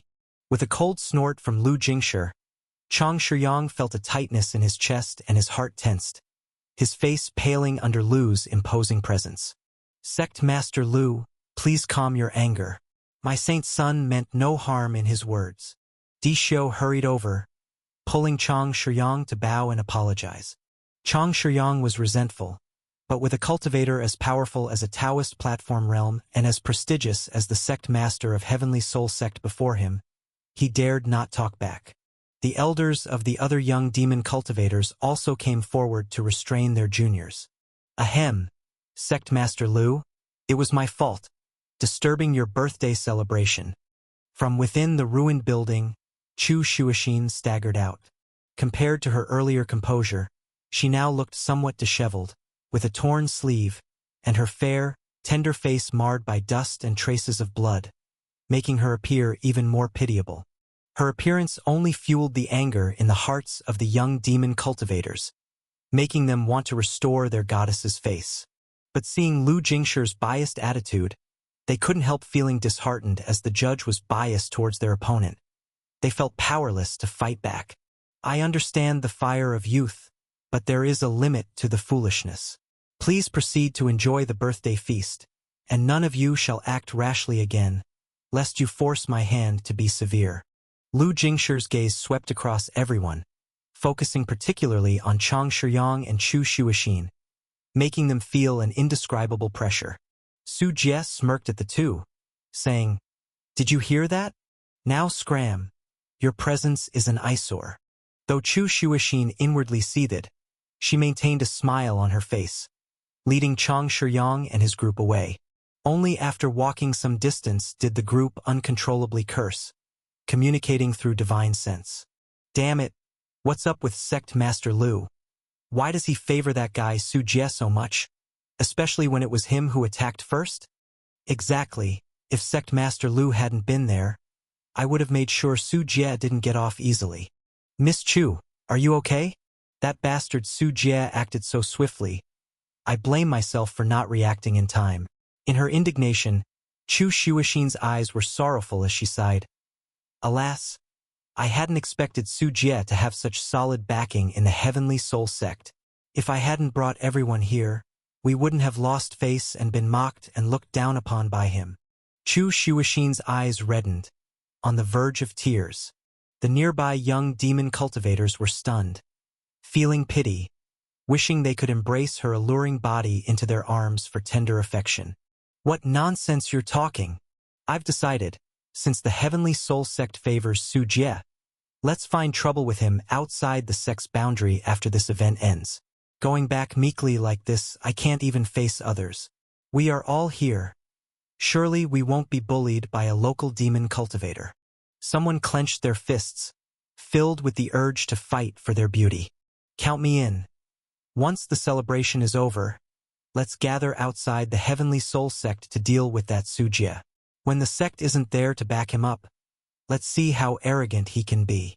I'll call my elders too. Let's show this Qingzhou country bumpkin our might. The crowd was immediately riled up, and as Chang Shiyang looked at Chu Shuixin's lovely face, he boldly declared, Su Jie took 5 million spirit stones from me. After we kill him, we'll split the money, and we won't let that bastard leave triumphantly. Hearing the rallying cries of the crowd, a hint of a smile flashed deep in Chu Shuixin's eyes as she silently withdrew her bewitching technique, thinking to herself, these are all my pawns. The highest level of bewitching technique is not having to use any seductive tactics, just standing there attractively, covering up modestly with only her forearms exposed. She can magnetize anyone's attention, enthralling everyone around her. This was also why Chu Shuixin became the holy daughter of the Desire sect. Her bewitching technique, seamless and traceless, could elicit the deepest desires in people, making them follow their hearts, performing acts of passionate folly all for a smile from a beauty. Master Su, the ghosts you requested are within this array map. After the birthday feast, Shui Xian personally took Su Jie into a special grand formation.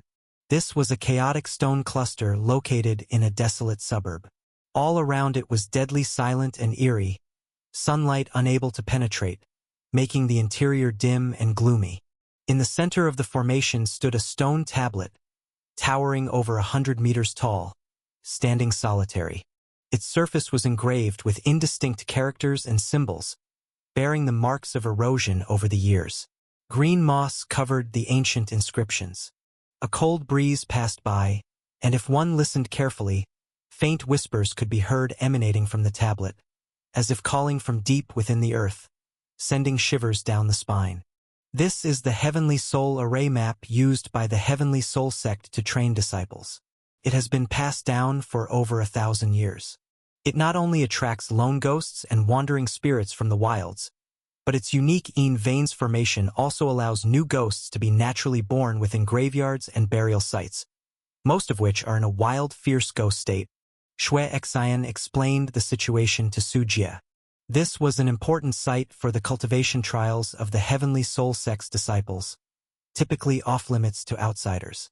Had the Heavenly Soul sect not needed Su Jie for persuasion, they would not have brought him here. My dear, the rest is up to you. Su Jie, witnessing the scene, let Han Ruyan pick out the fierce ghosts. Han Ruyan, who stood beside Su Jie, flickered with a strange light, and suddenly appeared atop the stone tablet at the center of the ghost array. As her power erupted, the twilight environment burst into a spread of red wedding dress silk spanning the horizon. Bang! Bang! Bang! Bang! The nearby burial mounds collapsed thunderously, and one by one, bizarre figures appeared. There were women with disheveled hair, wrapped in resentment, wearing drenched clothes with muddy toes, and their eyes, obscured by black hair, emitted a dense and malicious intent to kill.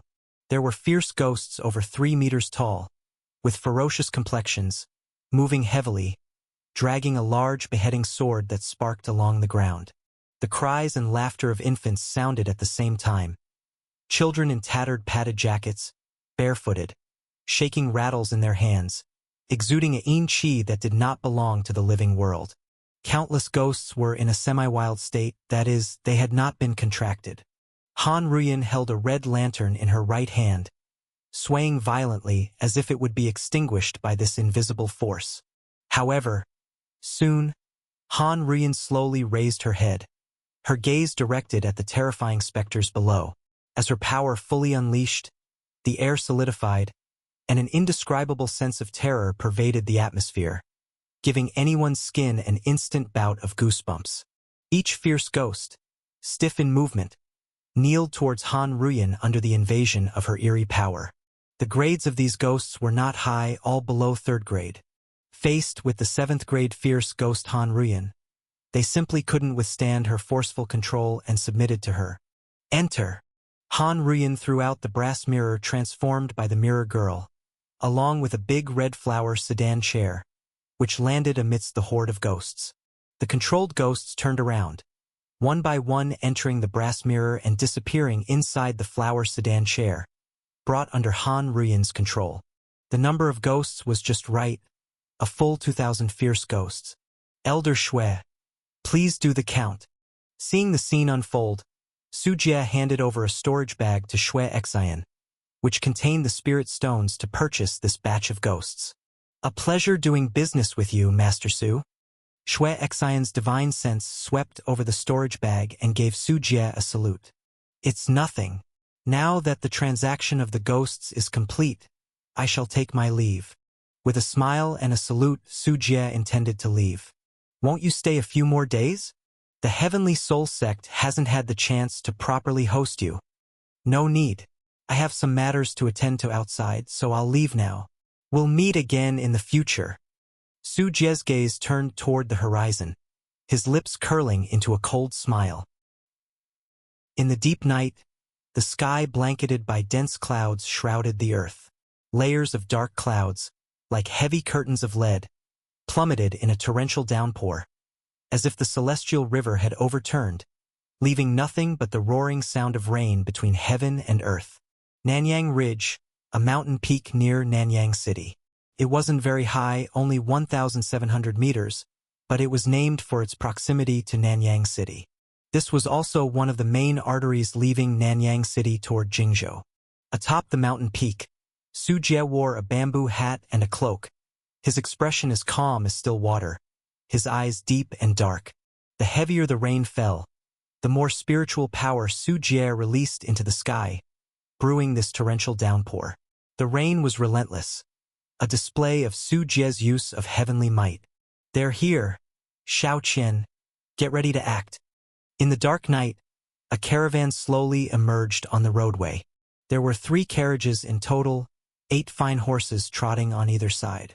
The disciples, dressed as merchants and guards, had emblems of the Illusion Tower on their undergarments, indicating they were from the Chongzhou Demon Path. Because they were in Qingzhou, they dared not travel with great fanfare and disguised themselves as a merchant caravan instead. Boom! Just as the caravan passed by the foot of Nanyang Mountain, the ground shattered, and a huge, ferocious insect head burrowed out. Ambush! The Illusion Tower's demon cultivators looked up in horror, only to see a colossal centipede over 300 meters long crashing down upon them. More than a dozen people screamed. Before they had a chance to react, the 1,000-handed centipede's body fell, instantly smashing them and the horses into a pulp, creating a narrow, hundreds of meters long chasm on the ground. Only at the critical moment did a figure emerge, using sword control to fly out. He was a cultivator from the 2nd level of the Secret Realm, also one of the demon cultivators who had once followed Chu Shuixin to cause trouble for Su Jie at the longevity banquet. This centipede, Su Jie, you have quite the nerve to attack our Illusion Tower. Do you not fear our retaliation? This cultivator, with his divine sense, spotted Su Jie at the mountain top, who wasn't hiding at all, and shouted in both shock and anger. Dead men tell no tales. Su Jie glanced coldly at the other party. No sooner had he finished speaking than the 1,000-handed centipede had already reached beneath him, with hundreds of pale corpse hands swarming up, enveloping and crushing him. No. Don't. I no longer have any contact with Chu Shuixin. I haven't acted against you. From within the enveloping corpse hands, the fearful pleas of the demon cultivator could be heard. Had you known this day would come, why act as you did initially? Su Jie said indifferently as the dense pale corpse hands exerted force, layer upon layer squeezing inward, with countless gushes of flesh and blood spurting from the gaps. With the screams coming to a sudden end, a divine soul wobbled towards Su Jie, eventually being absorbed into the 10,000-soul banner he held. Instantly refined, truly annihilated body and soul. In front of the top grade 7 refinements thousand-handed centipede, which had its insect body significantly strengthened by Su Jie using a large number of spirit stones, ordinary cultivators from the secret realm stood hardly any chance, only able to despairingly wait for death.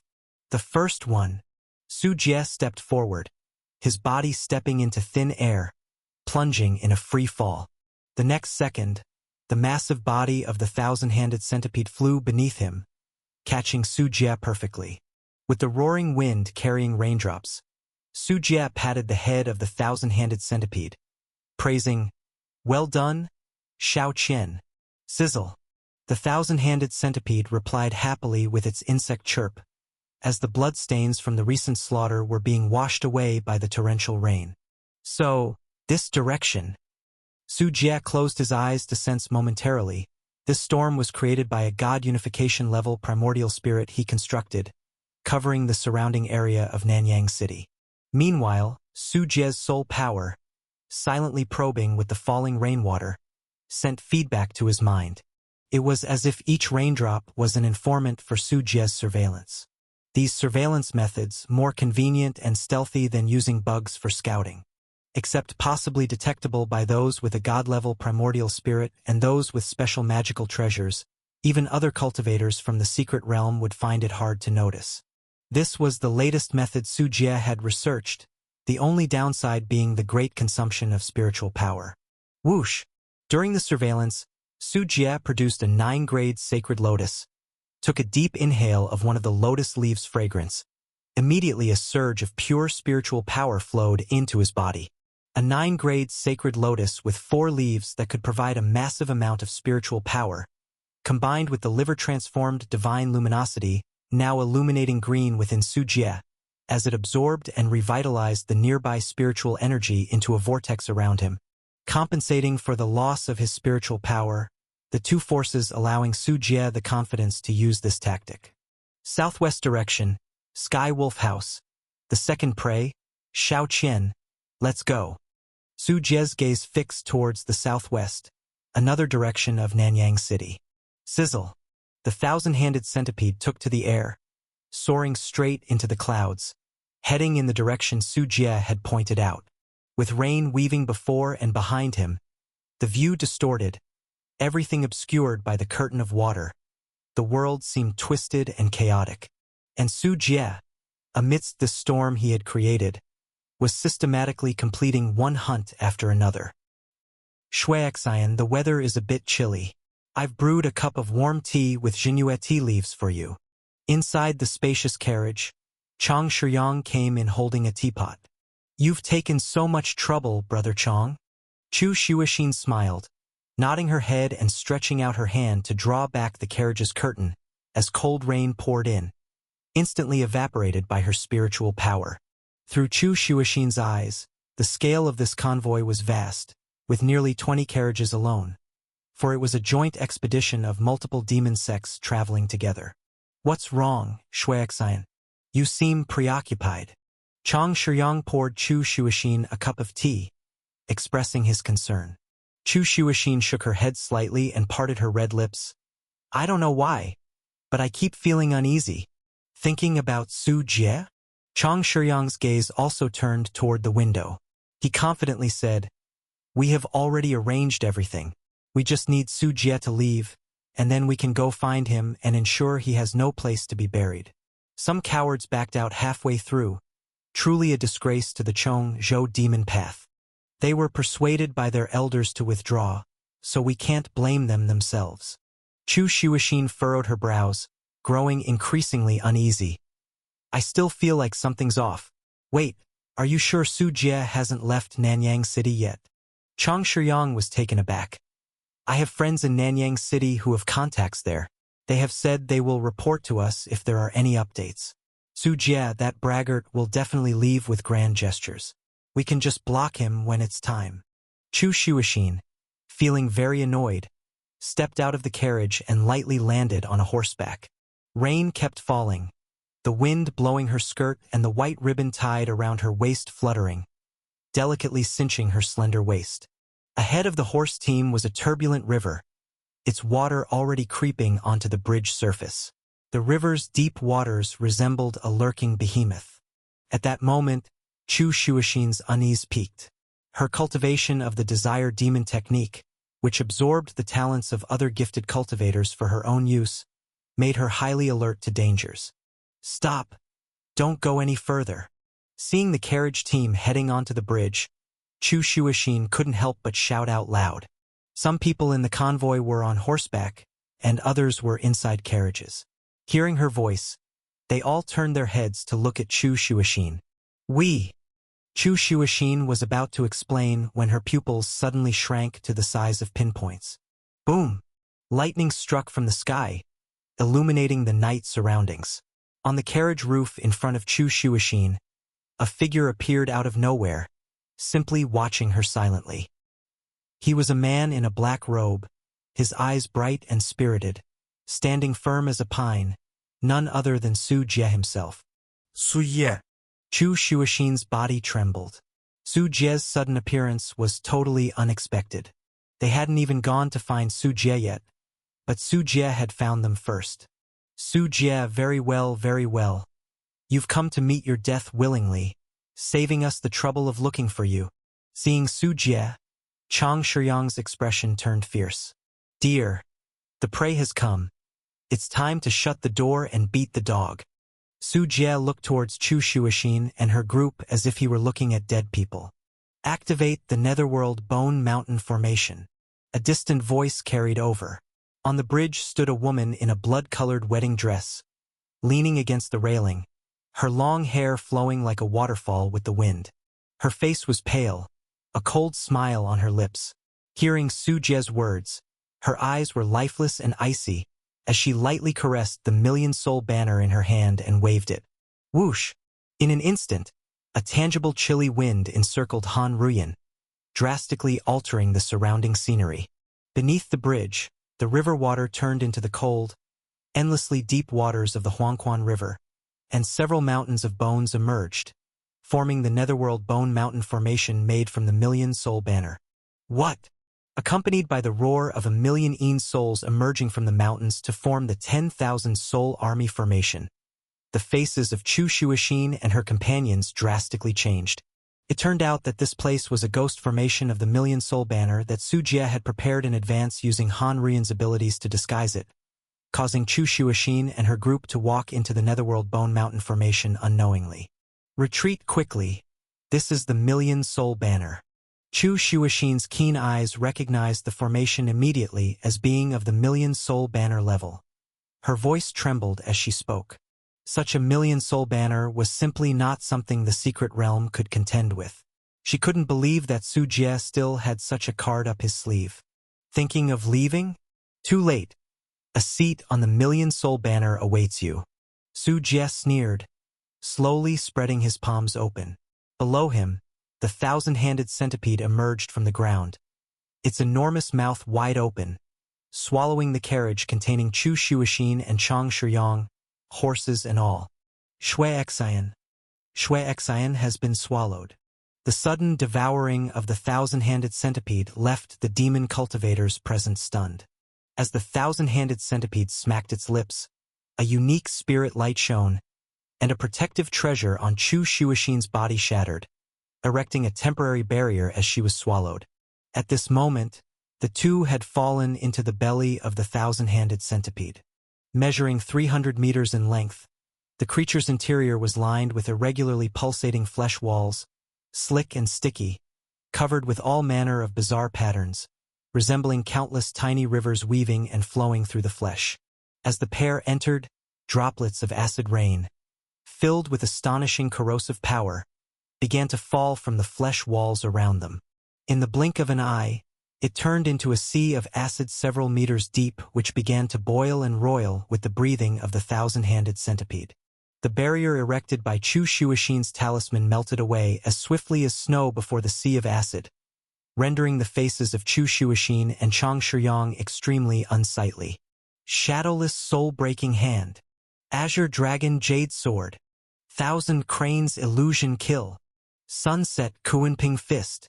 The two tried to use all the skills at their disposal to break through the belly of the thousand-handed centipede. However, their attacks upon hitting the flesh walls only caused the walls to undulate as though coming to life, twisting, deforming, and then returning to normal, all their efforts swiftly devoured and dissolved. This action seemed to enrage the thousand-handed centipede. Accompanied by deafening roars, dull heartbeats sounded intermittently. The life pump of the thousand-handed centipede thudded, each beat stirring the acidic sea within the cavity. Following that, above their heads, the flesh wall split, sprouting countless sharp fangs from which a foul wind erupted, and countless tiny centipedes rained down with a patter. Every single tiny centipede carried within it the lethal curse power of the Death Decline Curse Cloud, which in the blink of an eye ate away at Chu Shuixin's barrier to near destruction. In the last second before the barrier disappeared, Chu Shuixin bit down hard and tore a talisman apart, from which a faint golden halo floated out, enveloping her body. Under the golden light, Chu Shuixin's body gradually turned transparent. This was the precious Mystic Void Talisman, valued at 1,000,000 spirit stones. Upon use, it could render one's spirit body ethereal, but the sequelae were quite severe as the soul would be greatly damaged. Under the effect of the Mystic Void Talisman, Chu Shuixin's body became semi-illusory as she nearly passed through the flesh and blood of the thousand-handed centipede. Save me Shui Xian. Inside the belly of the thousand-handed centipede, Chang Shiyang screamed in terror. His skin had already been eroded away by the acid, and his flesh and blood vessels continued to dissolve, leaving him no choice but to cling desperately to Chu Shuixin's legs, wrapping her with his own soul power in the hope that she might carry him as she fled. Due to this delay, Chu Shuixin's speed slowed down considerably, and the Mystic Void Talisman's duration was limited. If she didn't escape within the allotted time, a dead end would surely await her. Let go of me, you idiot. If you want to die, don't drag me down with you. Without a second thought, Chu Shuixin forcefully kicked Chang Shiyang in the face. Chang Shiyang's face, already covered in acid, split open from her kick, and an eyeball was dislodged. No, Shui Xian you. The disbelief was clear in Chang Shiyang's remaining eye. He seemed unable to comprehend that the gentle and charming Chu Shuixin could be so ruthless towards him. You useless fool! Don't you love me? Well, now's the time to show your sincerity. Die properly here and don't hold me back. I still want to live. Chu Shuixin kicked Chang Shiyang away, letting him fall into the sea of acid. Amid his piercing, miserable screams, in a blink, he was thoroughly eroded to nothing. Using the rebound, Chu Shuixin shot through the flesh wall at high speed, and in the final moment before the Mystic Void Talisman expired, she burst outside of the thousand-handed centipede, avoiding a fate of being dissolved completely. After spending less than a few minutes inside the thousand-handed centipede, when Chu Shuixin emerged into the outside world, it had already turned into a complete slaughterhouse. The colossal beast that was the thousand-handed centipede was plowing through, crushing and slaying the demon cultivators one by one. No matter if they were common Yunling realm demon cultivators or those from the secret realm, none could escape the onslaught of the top grade 7 refinement poisonous insect. Their attacks were ineffective, and the sheer size of the opponent, along with its area of effect attacks, could instantly wipe out their teams. They struggled even to flee its attack radius. On the stone bridge, the Netherworld River below was churning and devouring various demon cultivators, submerging them at the river's bottom. 9 bone mountains emitted waves of power, pulverizing the physical bodies of the demon cultivators into mists of blood. Furthermore, 1,000,000 souls formed a terrifying army formation. With its howling, the sound of thousands of horses thundering could be heard, shaking the sky, while a chilling and penetrating intent to kill surged upwards. Countless souls transformed into black dragons, devouring the divine souls of the demon cultivators wherever they passed. Each demon cultivator attacked would often have their physical bodies intact but their souls ripped into tatters, then swiftly absorbed by the 10,000 soul banner. Such was the terror of the Million-Soul Banner. At the rear of the crowd, a seventh-grade marrying ghost blocked their path, holding a brass mirror in one hand and a big happiness lantern in the other. Every demon cultivator who attempted to escape in this direction would inexplicably drop dead. At the moment of their death, their clothes would turn into white mourning garments. Controlled by Han Ruyan, they would turn and attack their companions who had just been alive moments ago, their screams and roars unceasing. The entire battlefield was a one-sided massacre.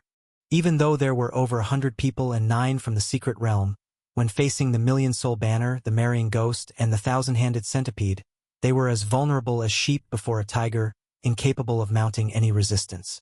Everyone was desperately trying to flee. This guy's strength, why is it so terrifying? It's much higher than the rumors said. Chu Shuixin observed the battlefield, her mouth agape in an O shape, as Su Jie's fighting prowess had far exceeded her expectations. All her actions against Su Jie had been prepared based on the assumption that he was at the Secret Realm level. She didn't know that Su Jie's combat power had soared to that of a Taoist platform realm expert at that moment. If she had known this, she would have fled thousands of miles away at the mention of Su Jie's name, never daring to come looking for trouble. Seeing the massacre on the battlefield, Chu Shuixin, holding a flying shuttle, cut through a Yin Soul formation and then flew toward the sky without looking back. She planned to break through the 10,000 Soul Banner and escape from the terrifying devil Su Jie back to report to her sect. In the center of the battlefield, Su Jie stood in front of a woman, not participating in the fight. "Senior Yu, long time no see. I hope you've been well." Su Jie's face was adorned with a brilliant smile as he greeted Yu Wenxian. Compared to Su Jie's radiant smile, Yu Wenxian's expression was extremely ugly, filled with fear as she looked at Su Jie. Su Jie, for old time's sake, spare my life. I swear, I'll never appear before you again." Yu Wenxian knelt on the ground, her shoulders shaking, tears streaming down her face as she recounted their past friendship. "Senior Yu, I'm not heartless. Honestly, if you hadn't targeted me acting as a spy, I wouldn't have bothered you. If we're talking about cleaning house, that would have been something for our master, Taoist Chiu, to handle." Su Jie slowly walked towards Yu Wenxian, his smile fading, his tone turning cold. "However, from the moment you targeted me and acted against me on behalf of the Desire Sect, there was no more room for reconciliation between us, only a life or death outcome. I never laid a hand on you. Do you really have to be so ruthless, insisting on killing me? Ha, you speak lightly. The intelligence you relayed to the Desire Sect, hoping to turn me into a furnace. The consequences of becoming a furnace are something you, as a disciple of the Desire Sect, must be clearer about than I am." Su Jie lifted Yu Wenxian's head with one hand, forcing her to meet his gaze, the corner of his mouth curling up into a cruel smile. The next second, countless human-faced moths emerged from the palm of Su Jie's hand, wrapping around Yu Wenxian from the top of her skull downwards in her fearful gaze. "This is the last thing I can do for you as a junior brother. After so many years as a disciple of the Ghost Ridge Palace, I choose to send you off in the way of the Ghost Ridge Palace. May you have a safe journey." Su Jie turned his back and walked away slowly, stepping on air. Behind him, amidst the agonizing screams of thousands of insects devouring her body, Yu Wenxian screamed in pain, curling into a ball, the volume of her cries diminishing until no sound came out at all. When the insect cloud rose again, the ground was empty except for a storage bag caught up in the cloud, which landed in Su Jie's palm. The battle within the 10,000 Soul Banner was also nearing its end, with basically all the demon cultivators dead in the Netherworld Whitebone Formation. Only in the high sky there was a burst of spiritual power. It was Di Xiu, a demon cultivator of the Secret Realm 5th level, and Chu Shuixin, the holy daughter of the Desire Sect, trying to escape the 10,000 Soul Banner but hindered by the Yin Soul Formation, with escape seeming far off. "The two of you, why rush to leave? The esteemed seats in the 10,000 Soul Banner are all prepared for you. Isn't it too rude to leave without saying goodbye?" Su Jie's human-faced moths turned into a cloud of insects, carrying him to Di Xiu and Chu Shuixin. "Let's join forces. He will not let us go." Di Xiu roared in anger, crimson blood seeping from the 36,000 pores on his body, forming a set of armor around him as he held two blood sabers and fiercely slashed towards Su Jie. When Di Xiu moved to attack, Chu Shuixin suddenly flashed a smile at Su Jie. Her gaze was like water, filled with tenderness and a barely noticeable hint of seduction, as she began to use her bewitching technique. Her bewitching technique was like the drizzling rain in the south, silently infiltrating one's heart. Even a cultivator at the secret realm level, if caught off guard by her gaze, would experience a quickened heartbeat, a flush on their face, falling into the bewildering spell, even their bodies controlled. In such level of confrontation, any moment of distraction could be deadly. However, Chu Shuixin's bewitching technique met Su Jie and was like water crashing against a mountain, utterly unable to shake him in the slightest. Merely a bewitching technique, and you think it can disturb my mind? No matter how stunningly beautiful you are, in the end, you cannot escape a handful of yellow soil. Su Jie sneered, completely ignoring the bewitching technique. Chu Shuixin was disturbed. This was the first time she had encountered someone like Su Jie, where her previously invincible technique in the secret realm had completely failed against him. Simultaneously, Di Xiu also arrived in front of Su Jie, his two blood sabers slicing through the air, their brilliance splendid, as the void echoed with a tumultuous ghostly wail. Just this. Su Jie gently waved his hand, and thousands of purple cloud heavenly thunders exploded, like a thunderflower blossoming before him, shattering the sword's aura and blasting Di Xiu's body backward. His body was scorched by the lightning, countless bones broken. Even his internal organs were cooked to medium rare. Not to mention a normal person, even a demon cultivator would face certain death under such circumstances. But Di Xiu did not. His eyes hardened as if he had made up his mind. He suddenly turned the blood saber towards his own heart and plunged it in fiercely. Blood Sea Demon Skill. Amidst Di Xiu's roar, his body completely disintegrated, turning into a mass of blood that formed a human shape. Eh?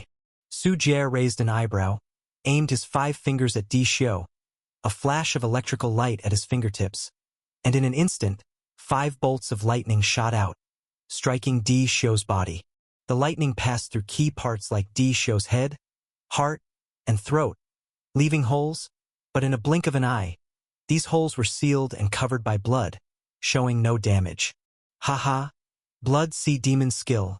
As long as the blood sea is not dry, I shall not perish. Di Xiu screamed. His body suddenly transformed into a 100-meter-wide cloud of blood mist, floating towards Su Jie. Interesting. While Su Jie seemed dismissive, he actually stepped back and switched in the Thousand-Hand Centipede. Facing such a bizarre foe, it was best to let the tough and thick-skinned Xiao Qian handle it. Roar! The Thousand-Hand Centipede, not the least bit intimidated, charged directly into the blood cloud. The blood cloud transformed into countless flying swords, long spears and sword and axes, which rained down by the thousands. These blood-formed weapons actually managed to break the body of the Thousand-Hand Centipede, wounding it. However, due to its massive size, such injuries were trivial. The Thousand-Hand Centipede, displeased, screeched continuously, shooting purple light rays and death light curse cloud to attack. The blood cloud was gradually reduced layer by layer, shrinking continuously. Finally, the Thousand-Hand Centipede opened its mouth and let out a breath of heavenly fire into the blood cloud. Boom! It was like a great sun descending from the sky. The intense heat evaporated everything, and the entire blood cloud was vaporized. Ah! If only I had cultivated my Blood Sea Demon skill to the 5th level. Di Xiu's scream suddenly came, but before he could finish his last words, he was already killed by the Thousand-Hand Centipede, leaving no trace behind. By this time, Su Jie had already approached Chu Shuixin. This holy daughter of the Desire sect was nearing a breakdown, unable to believe her bewitching technique had no effect and instead kept trying with all her might to implant it into Su Jie's sea of consciousness. But Su Jie had a primordial spirit at the God unification level, not to mention he also had protective treasures. Soon Chu Shuixin sensed something, exclaiming, 9-grade Sacred Lotus. You have a 9-grade Sacred Lotus on you. She sensed the aura of the 9-grade Sacred Lotus protecting Su Jie. Facing Su Jie's primordial spirit at the God unification level, she was helpless. Let alone with the protection of the 9-grade Sacred Lotus, this made her feel utterly hopeless. This man was not someone she could handle. She even felt that most cultivators at the Taoist platform realm wouldn't stand a chance against him. Lucky you to recognize the 9-grade Sacred Lotus, the sacred relic of your desire sect. Too bad it's now my treasure. If you want it, maybe in your next life. Su Jie struck out with his palm, hitting Chu Shuixin on the top of her skull. 5 elements demon-suppressing handprint. Under Chu Shuixin's despairing gaze, Su Jie's palm strike drove her head into her chest cavity, turning her into a headless corpse that fell to the ground. Her primordial spirit barely emerged before it was absorbed by the 10,000 soul banner, becoming nourishment for the soul banner. This famous holy daughter from Chongzhou of the Desire sect was thus killed by a single palm strike from Su Jie, her fall captured within the soul banner. From initiating combat to its conclusion, the total elapsed time was very short. Su Jie's actual combat power had far surpassed the levels of the secret realm, capable of contending with cultivators at the first level of the Taoist platform realm and making light work of killing these secret realm cultivators. Somewhere within a mountain forest, Su Jie sat cross-legged on the ground, examining the loot he had gathered from his latest hunt. A total of 12 cultivators from the secret realm, all of their storage bags turned out, along with the spirit stones provided by their disciples, amounted to more than 10 million. Among them, the hefty contribution came from 2 figures, Chu Shuixin and Chang Shiyang, the Saint Heir and Holy Daughter. The rest of the cultivators from the secret realm had mostly contributed a few 100,000 spirit stones. This windfall left Su Jie quite satisfied, and as for whether it would provoke retaliation from the demon cultivator sects behind them, Su Jie didn't care. Even if the demon sects from Chongzhou suspected that Su Jie was responsible, since their territories did not border each other, they would have to deal with the righteous sects if they wished to cross into another state. Moreover, with Su Jie's current strength, unless he faced a powerful enemy from the 3rd level of the Taoist platform realm, Su Jie could contend with them. If he faced someone from the 3rd level, if he couldn't defeat them, Su Jie would still have the option to flee. Blood Sea Devouring Sky Demon Skill. This cultivation technique is quite interesting. Beyond resources, what intrigued Su Jie the most was a cultivation manual. This was found in Di Xiu's storage bag. Blood Sea Devouring Sky Demon Skill is the fundamental skill of the Blood Demon Cave, and it was the technique Di Xiu used to gamble with his life by transforming his whole body into blood at the end. Su Jie held the Jade Scroll, transferred the scriptures and cultivation technique inside it into his sea of consciousness, and started to meticulously study and learn. Similar kinds of cultivation techniques weren't the only ones Su Jie had acquired. Many cultivators carried Jade Scrolls with them for regular study and reinforcement. However, Su Jie did not blindly pursue knowledge. Whether from the righteous sects or demon path, the principle of biting off more than one can chew was universal. Human energy is limited. Trying to learn everything only results in mastering nothing. Only those skills that suited oneself were the best, like the 100 Poison Refining Gu scripture that Su Jie studied, which allowed the mastery of poisonous insects. Enlightenment Returning Ruins skill could refine the primordial spirit, and 9 Nether Ghost cultivation technique could command ghosts. In particular, the 100 Poison Refining Gu scripture and 9 Nether Ghost cultivation technique, which could gain resource support from Blue Star, made cultivation especially convenient and progressed swiftly. As time passed second by second, the sky cycled through its celestial bodies, and after a full week had lapsed, Su Jie, covered in dust and leaves, slowly opened his eyes. Condensed blood. Su Jie extended a finger. The pores of his fingertip dilated, and a droplet of dark golden blood seeped out from his skin.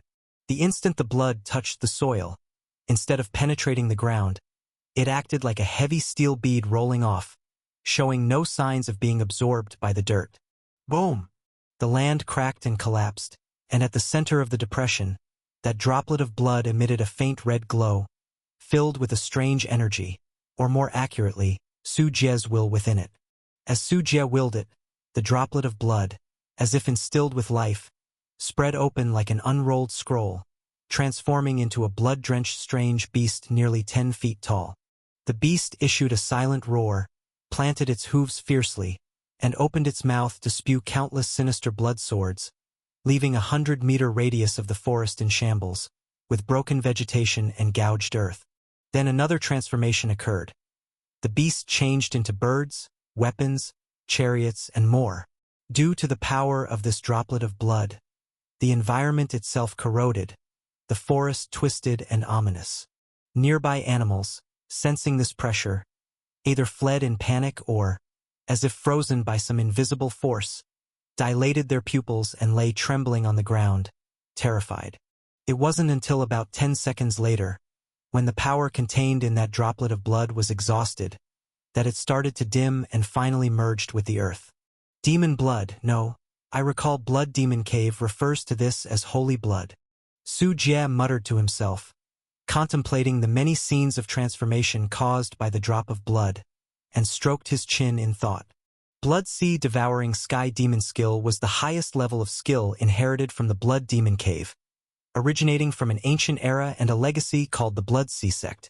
In the ancient times, the Blood Sea Sect was most famous for its blood-dripping rebirth. Disciples born into this demon sect could rapidly regenerate as long as a single droplet of blood remained, earning a reputation as an immortal craft of the ancient world. This skill was divided into 12 levels, cultivating with essence blood as a catalyst, training the body's blood. Blood is one of the base materials that sustain the human body. As they say, blood belongs to yin and qi to yang. Both are interdependent and essential for the body's normal function. In the process of cultivating Blood Sea Devouring Sky Demon skill, it's necessary to refine holy blood, like the droplet Su Jie had just refined using his own blood. This skill was about cultivating the body's blood, and upon mastery, it could grant all kinds of miraculous abilities to the blood. The demonstration Su Jie just made was one of the applications of the Blood Sea Devouring Sky Demon skill. Holy blood is immensely powerful. Legend has it that at the 12th level of Blood Sea Devouring Sky Demon skill, a single droplet of holy blood could suppress mountains and seas. One drop could destroy a sacred realm's secret area. When this skill reached its pinnacle, one could transform into an overwhelming blood sea, capable of engulfing the heavens above and obliterating mountains and rivers below, indestructible for millennia. Furthermore, during the process of condensing holy blood, the physique of the practitioner would gradually be transformed. Since blood is the essence of the body, the refined holy blood would continuously strengthen the constitution. Cultivating Blood Sea Devouring Sky Demon skill meant replacing all the blood in the body with holy blood. Once fully replaced with holy blood, the strength of the body could directly counter magical treasures, and a typical flying sword wouldn't even leave a mark when it hit the body. Moreover, at that point, one could also perform the body transformation blood sea technique, transforming into a vast blood sea and devouring all enemies. The technique Dishio had used in his final moments was the body transformation blood sea, but he hadn't completely mastered it, and only a small portion of his own blood had been turned into holy blood. Therefore, the blood sea he had transformed into was actually only a few hundred meters in size, more reminiscent of a blood cloud. In reality, even if Su Jie had not killed Dishio, because he forcibly burned his holy blood and transformed into a sea of blood, the holy blood he burned would have been completely depleted afterwards. His strength would have drastically declined, essentially reducing him to a crippled state with tremendous cost. It was not desperation, he wouldn't have done this. In Su Jie's view, the Blood Sea Devouring Sky Demon skill was essentially a body-refining technique that emphatically strengthened the physical body, allowing one to shake heaven and earth with the physical body alone. As for why the Blood Sea Devouring Sky Demon skill was classified as a demon technique, it was simply because cultivating with one's own fresh blood alone was far too slow and inefficient. As everyone knows, human blood is produced by hematopoietic cells in the bone marrow, the largest blood-producing factory in the body, and the total volume of human blood equals about 7% to 8% of body weight. Normally, each individual has about 40 milliliters of blood cells aging and dying every day, while a corresponding amount of new cells are produced.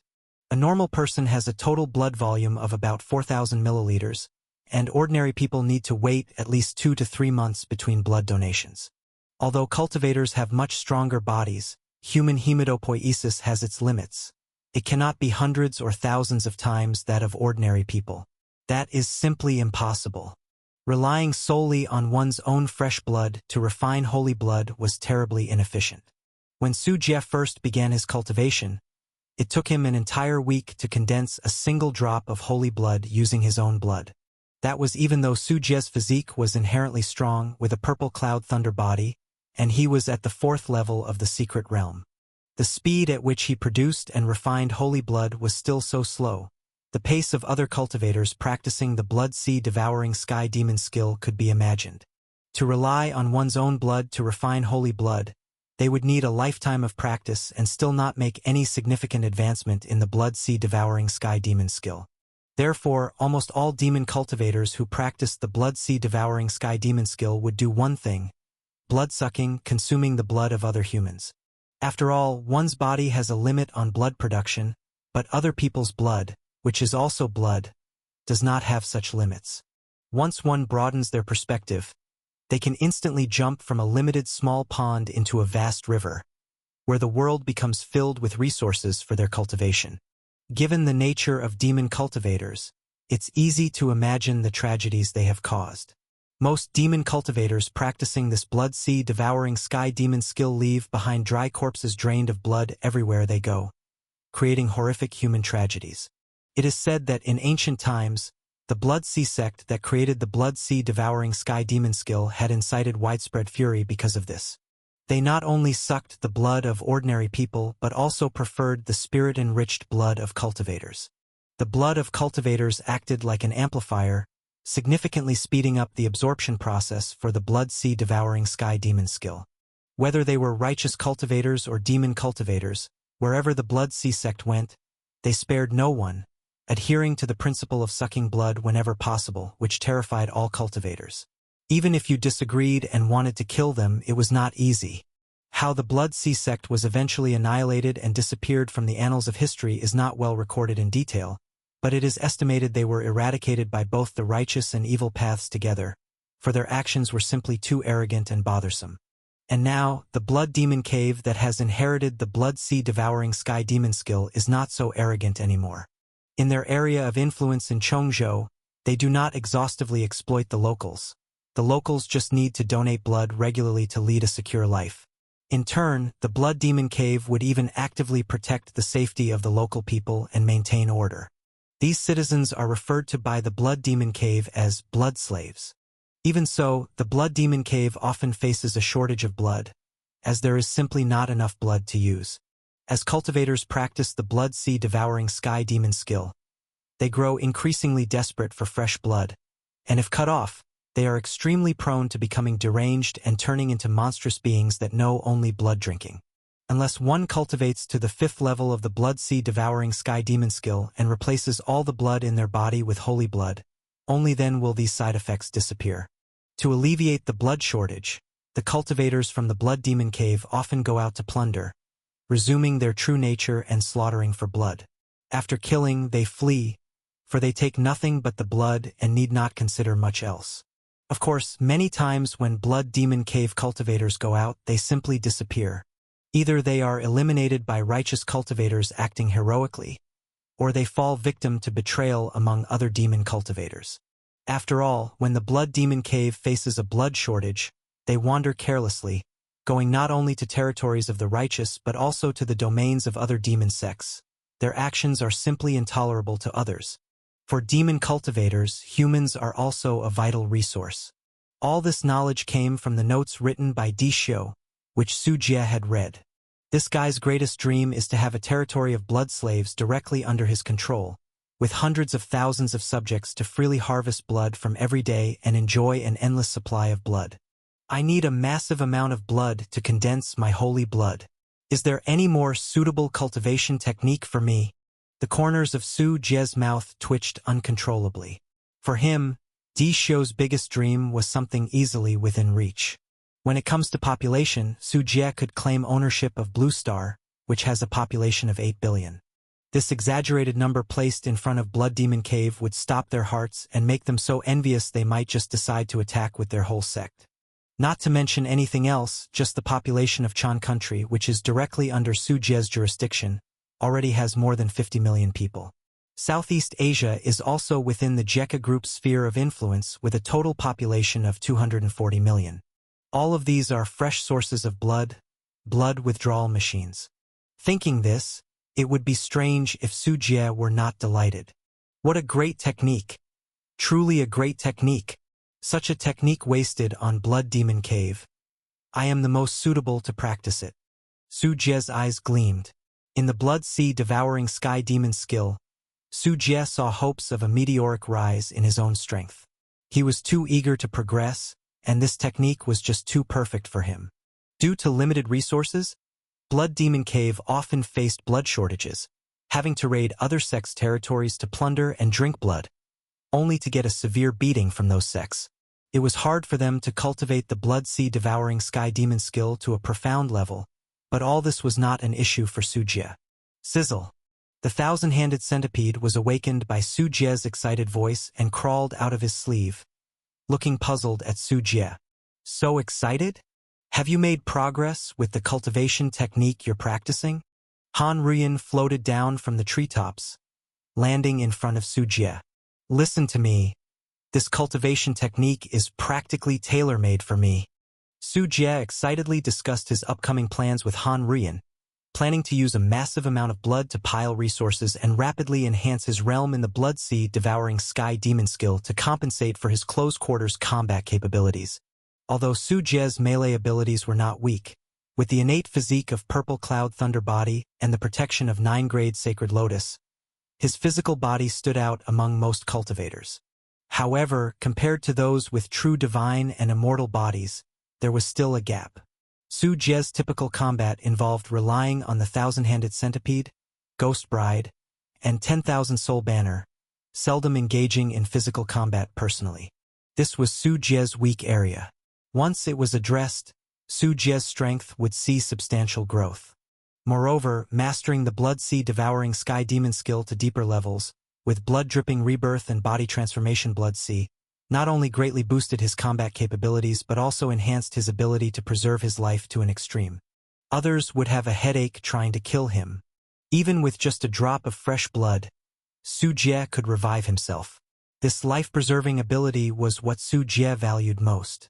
With the massive support of Blue Star and the Ancient Mirror as a trump card, Su Jie was confident that as long as he lived, he would eventually reach the pinnacle of the Tianyuan world. What Su Jie needed most was time and to avoid dying young before growing. The Blood Sea devouring Sky Demon skill was just such a technique that perfectly matched Su Jie. It's a powerful technique. Now that we've also gathered the Fierce Ghosts, are we going back to Blue Star?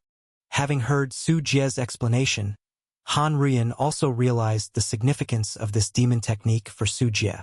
Right? Once we get back to Ghost Ridge Palace and handle some miscellaneous matters, we'll return to Blue Star and start practicing the Blood Sea devouring Sky Demon skill. Su Jie nodded, making arrangements for the upcoming plans. 3 days later, in the Ghost Ridge Palace, inside a pavilion, a chessboard was set up, with Taoist Chiu and Zhang Junwei seated opposite each other, while a disciple was serving tea and pouring water. Clutching a white piece, Taoist Chiu played chess with Zhang Junwei and spoke, "Sect Master, have you heard any news about Su Jie?" Zhang Junwei took a sip of tea, frowning at the chessboard as it edged towards a stalemate, and said, "I haven't got any news of him for the time being. Don't worry too much, though. His strength is considerable within Qingzhou territory. As long as he doesn't run into someone from the Taoist platform realm, nobody can trouble him." Taoist Chiu let out a sigh, but his moves were relentless, creating a checkmate situation on the board. "I know, but you're also aware that Su Jie is on the blacklist of the righteous sections.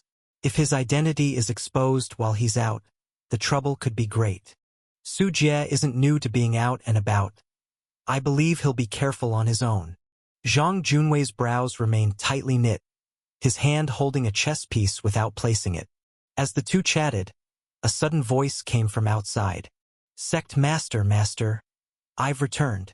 Hearing this voice, Taoist Chou's face lit up with joy, and he looked towards the direction of the sound, where he saw his disciple Su Jie appearing in sight. "Ha! I was just talking about you with your master, and here you are at the perfect time." Zhang Junwei laughed heartily and took the opportunity to shove the chessboard, disrupting the assuredly losing game, and stood up to beckon Su Jie. "Come over and have some tea." Everything went smoothly, I hope. Taoist Chou, seeing the chessboard messed up by Zhang Junwei, puffed up his beard and glared, but there was nothing he could do. He simply asked Su Jie, "Have you managed to take care of all your tasks?"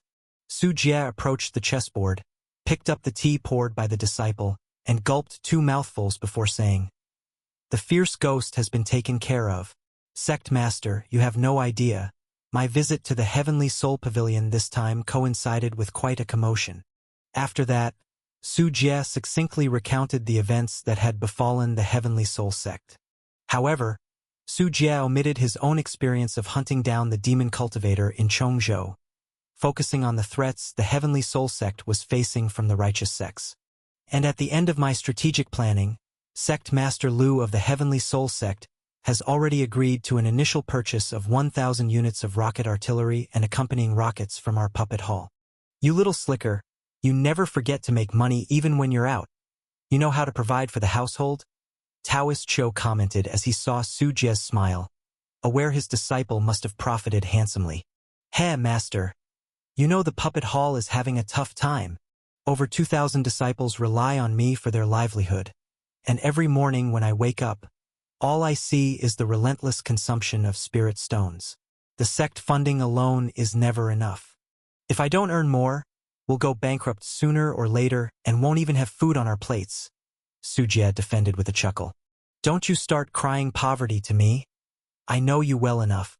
If you're poor, then all of us elders might as well go begging," retorted Taoist Chou, rolling his eyes. He was aware of Su Jie's extravagant spending on various materials from the Ghost Ridge Palace and the black market, the epitome of wealth and power. Nowadays, the puppet hall was one of the largest divisions within the Ghost Ridge Palace, and as its hall master, Su Jie enjoyed quite the flourishing status. After a little back and forth with Taoist Chou, Su Jie took another sip of tea to moisten his throat, then asked, "Sect Master, I need you to make a decision now about how we should handle the Heavenly Soul Sect situation."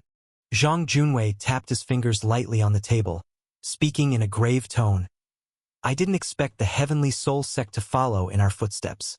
They've got some nerve, targeting Guanchao Pavilion's supreme elders directly to assert their dominance in Qingzhou. No wonder Guanchao Pavilion is targeting them. To think they had such audacity, I underestimated them," Taoist Chou mused. Murdering a supreme elder from the Guanchao Pavilion was an outright provocation. Elders are the backbone of a sect, especially those of the Taoist platform realm. In most sects throughout Qingzhou, the Taoist platform realm cultivator would be the leader of the sect. Moreover, due to various reasons, many sect leaders only possess the strength of the senior secret realm, which underscores the significance of a Taoist platform realm cultivator. The actions of the Heavenly Soul Sect in any regular sect would be akin to assassinating a sect master, a blood feud beyond reconciliation. It was just that Guanchao Pavilion, being the foremost sect with vast resources in Qingzhou, openly had 5 supreme elders and countless regular elders with a multitude of disciples. Still, the death of 2 supreme elders was an absolute heavy blow to them. With a slight upturn of his mouth, Su Jie was aware that both Zhang Junwei and Taoist Chou believed Zhuang Liangru and Zhao Juanda, the 2 supreme elders of Guanchao Pavilion, perished due to targeted assassination by the Heavenly Soul Sect. Could it be the doing of Ning Yunying, that woman? Su Jie harbored a hint of doubt. He had personally killed Zhuang Liangru, but the backup Zhao Juanda, he clearly remembered his Dharma form attack only severely injured and did not kill him.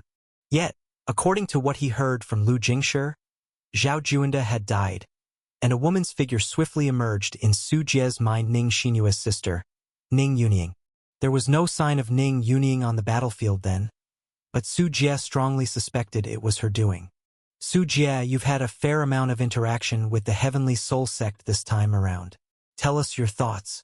Is Guanchao Pavilion actually going to make a move against them? Zhang Junwei asked calmly, looking for an opinion. Sect Master, based on what I know, Guanchao Pavilion might be seriously considering it this time. On my way back from the Heavenly Soul Sect, I already spotted quite a few scouts from Guanchao Pavilion around Nanyang City. Meanwhile, I also learned that now, near Qingzhou, the prices of various spiritual materials have risen, especially those used in forging slaughter magical artifacts. Clearly, some people are bulk buying and hoarding resources, which indicates that a major battle might break out soon. Sect Master, as you know, last time Guanchao Pavilion faced a setback here, their sect suffered a huge defeat.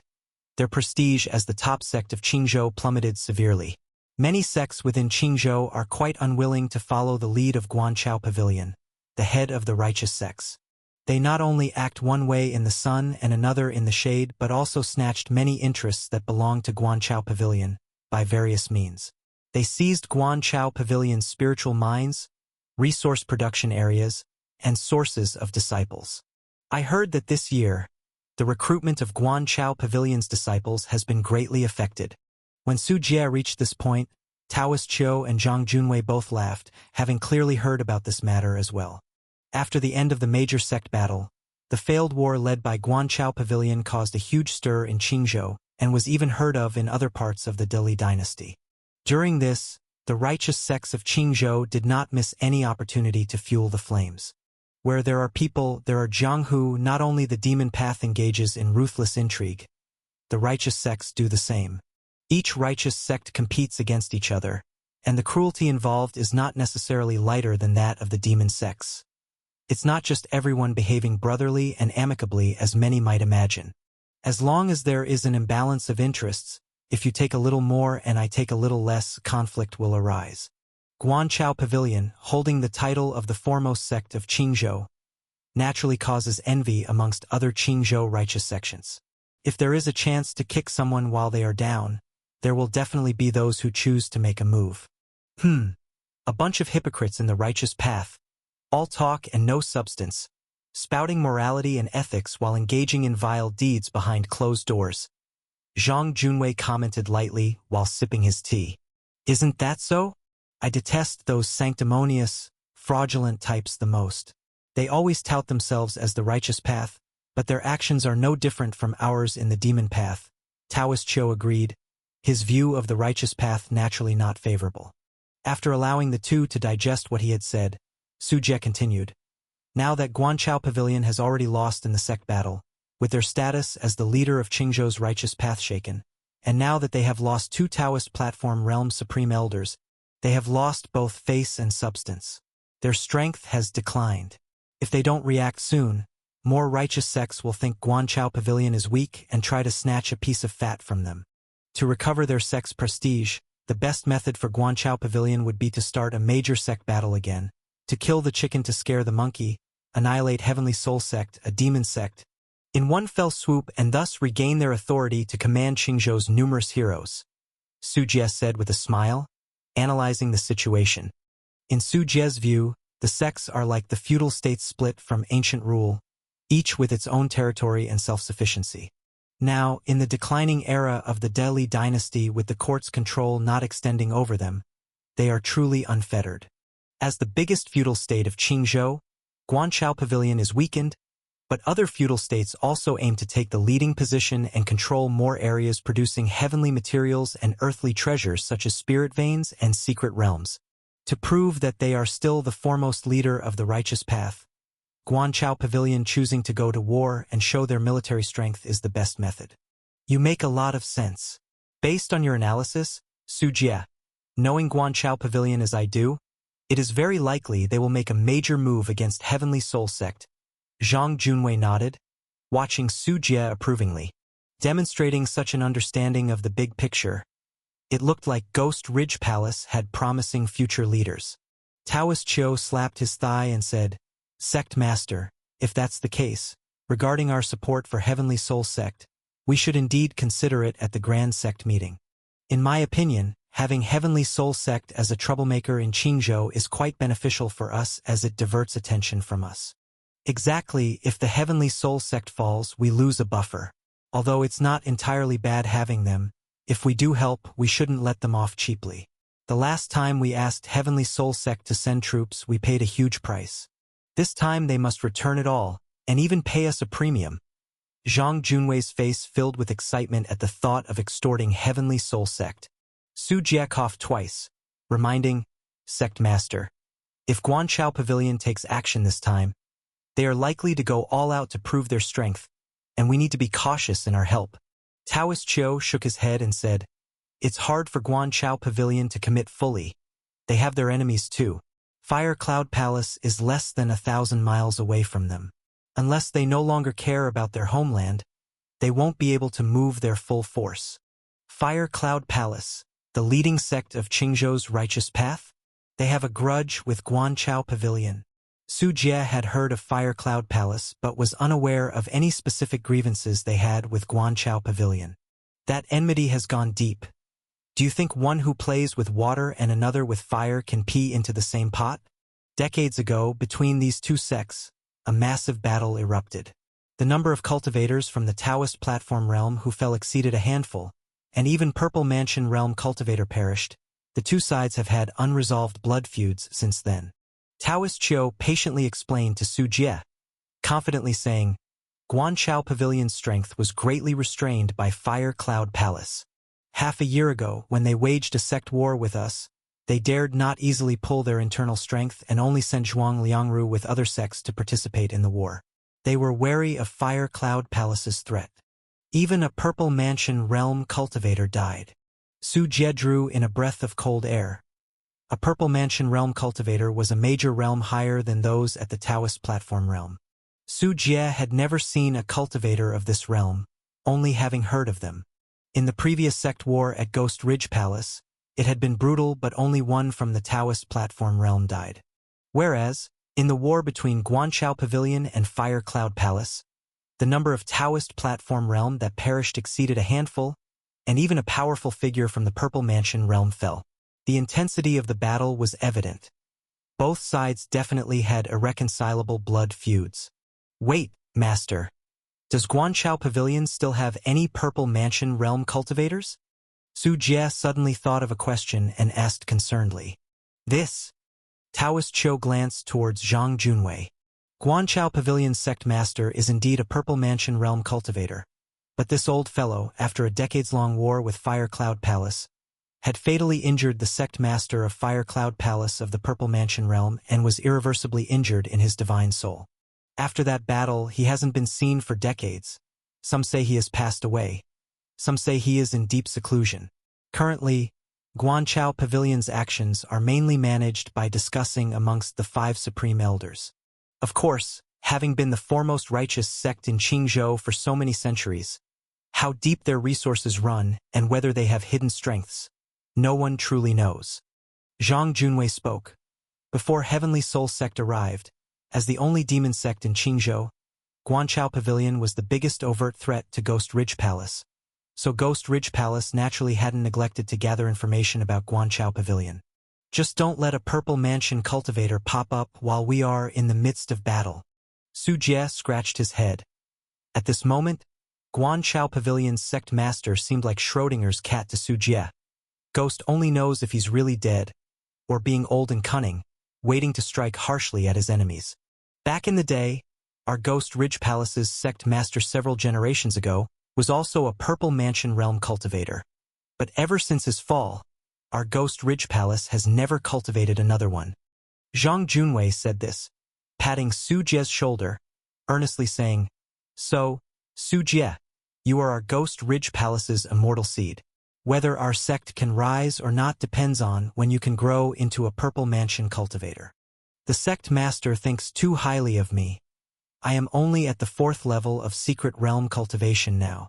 Under Zhang Junwei's earnest gaze, Su Jie was extremely humble.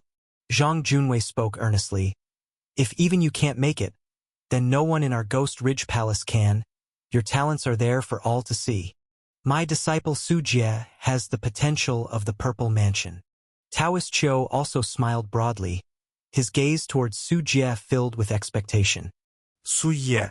Under the earnest anticipation of Zhang Junwei, Genesis Ridge Palace's sect master, and the so-called deadly pampering of his master Taoist Chiu, This tea meeting came to a conclusion. Next, Ghost Ridge Palace was about to prepare to support Heavenly Soul Sect and intended to stir up Qingzhou's waters and unleash the waves. Move it a bit higher, the position isn't right. Good. Now hold it right there. Fix it in place and don't move. Inside Ghost Ridge Palace, on an open piece of land, a group of disciples from Puppet Hall were bustling about. Zhu Zhangxi, the senior brother of Puppet Hall, directed everyone as they erected a huge cylinder on the ground. Project B3, test number 39, ignite. Under Zhu Zhangxi's command, flames shot up into the sky as the cylinder soared up, piercing through the blue heavens above. Hall Master, the rocket has taken off smoothly. Zhu Zhangxi jogged over and reported to Su Jie, who was watching. I'm watching. Su Jie sat on his chair with one leg crossed over the other, caressing the thousand-hand centipede in his arms and raising his head to watch the rocket ascending higher and higher, spreading his divine sense to observe its flight. Not until the rocket exceeded the range of his divine sense did Su Jie switch to the insect control technique of poisonous insect surveillance, observing the rocket's flying posture through the insects he had previously placed inside it. Hall Master, the flying posture is perfect. It hasn't deviated from the direction we set, Zhu Zhangxi said, regarding the rocket. This project didn't have a high priority in Puppet Hall's development plans, but due to recent breakthroughs in other projects, they had gathered manpower and material resources to conduct numerous tests, during which the rocket's posture became increasingly stable. At the beginning, they couldn't even find the landing point once the rocket had flown, but such incidents no longer occurred. Let's see how high it can fly. Su Jie stroked his chin. Despite also being called a rocket, this one was quite different from the traditional ones from Blue Star. Typically, a rocket consists of three main parts: the body, propulsion system, and control system.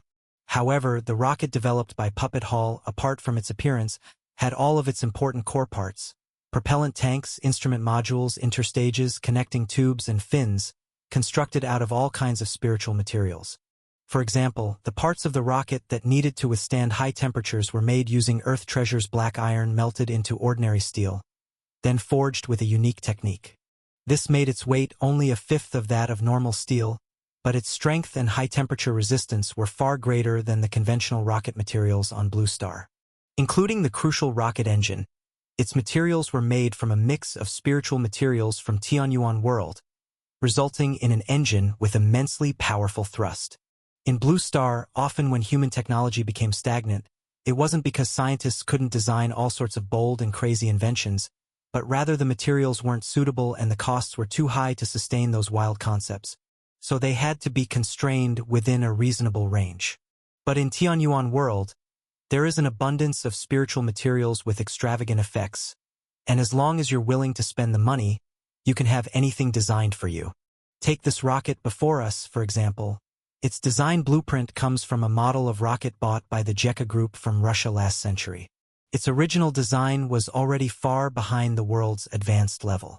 However, once in Puppet Hall's hands, this design saw drastic changes, with harsh and strict modifications sketched in. Now, compared to the original blueprint, one could hardly say that the two were related at all. The rocket, nicknamed B3 by Puppet Hall, with a combination of various advanced materials, saw a ridiculous boost in performance, relying solely on the power of high-quality materials to increase its performance. The rocket continued to ascend, piercing through the clouds. 10,000 meters, 50,000 meters, 100,000 meters.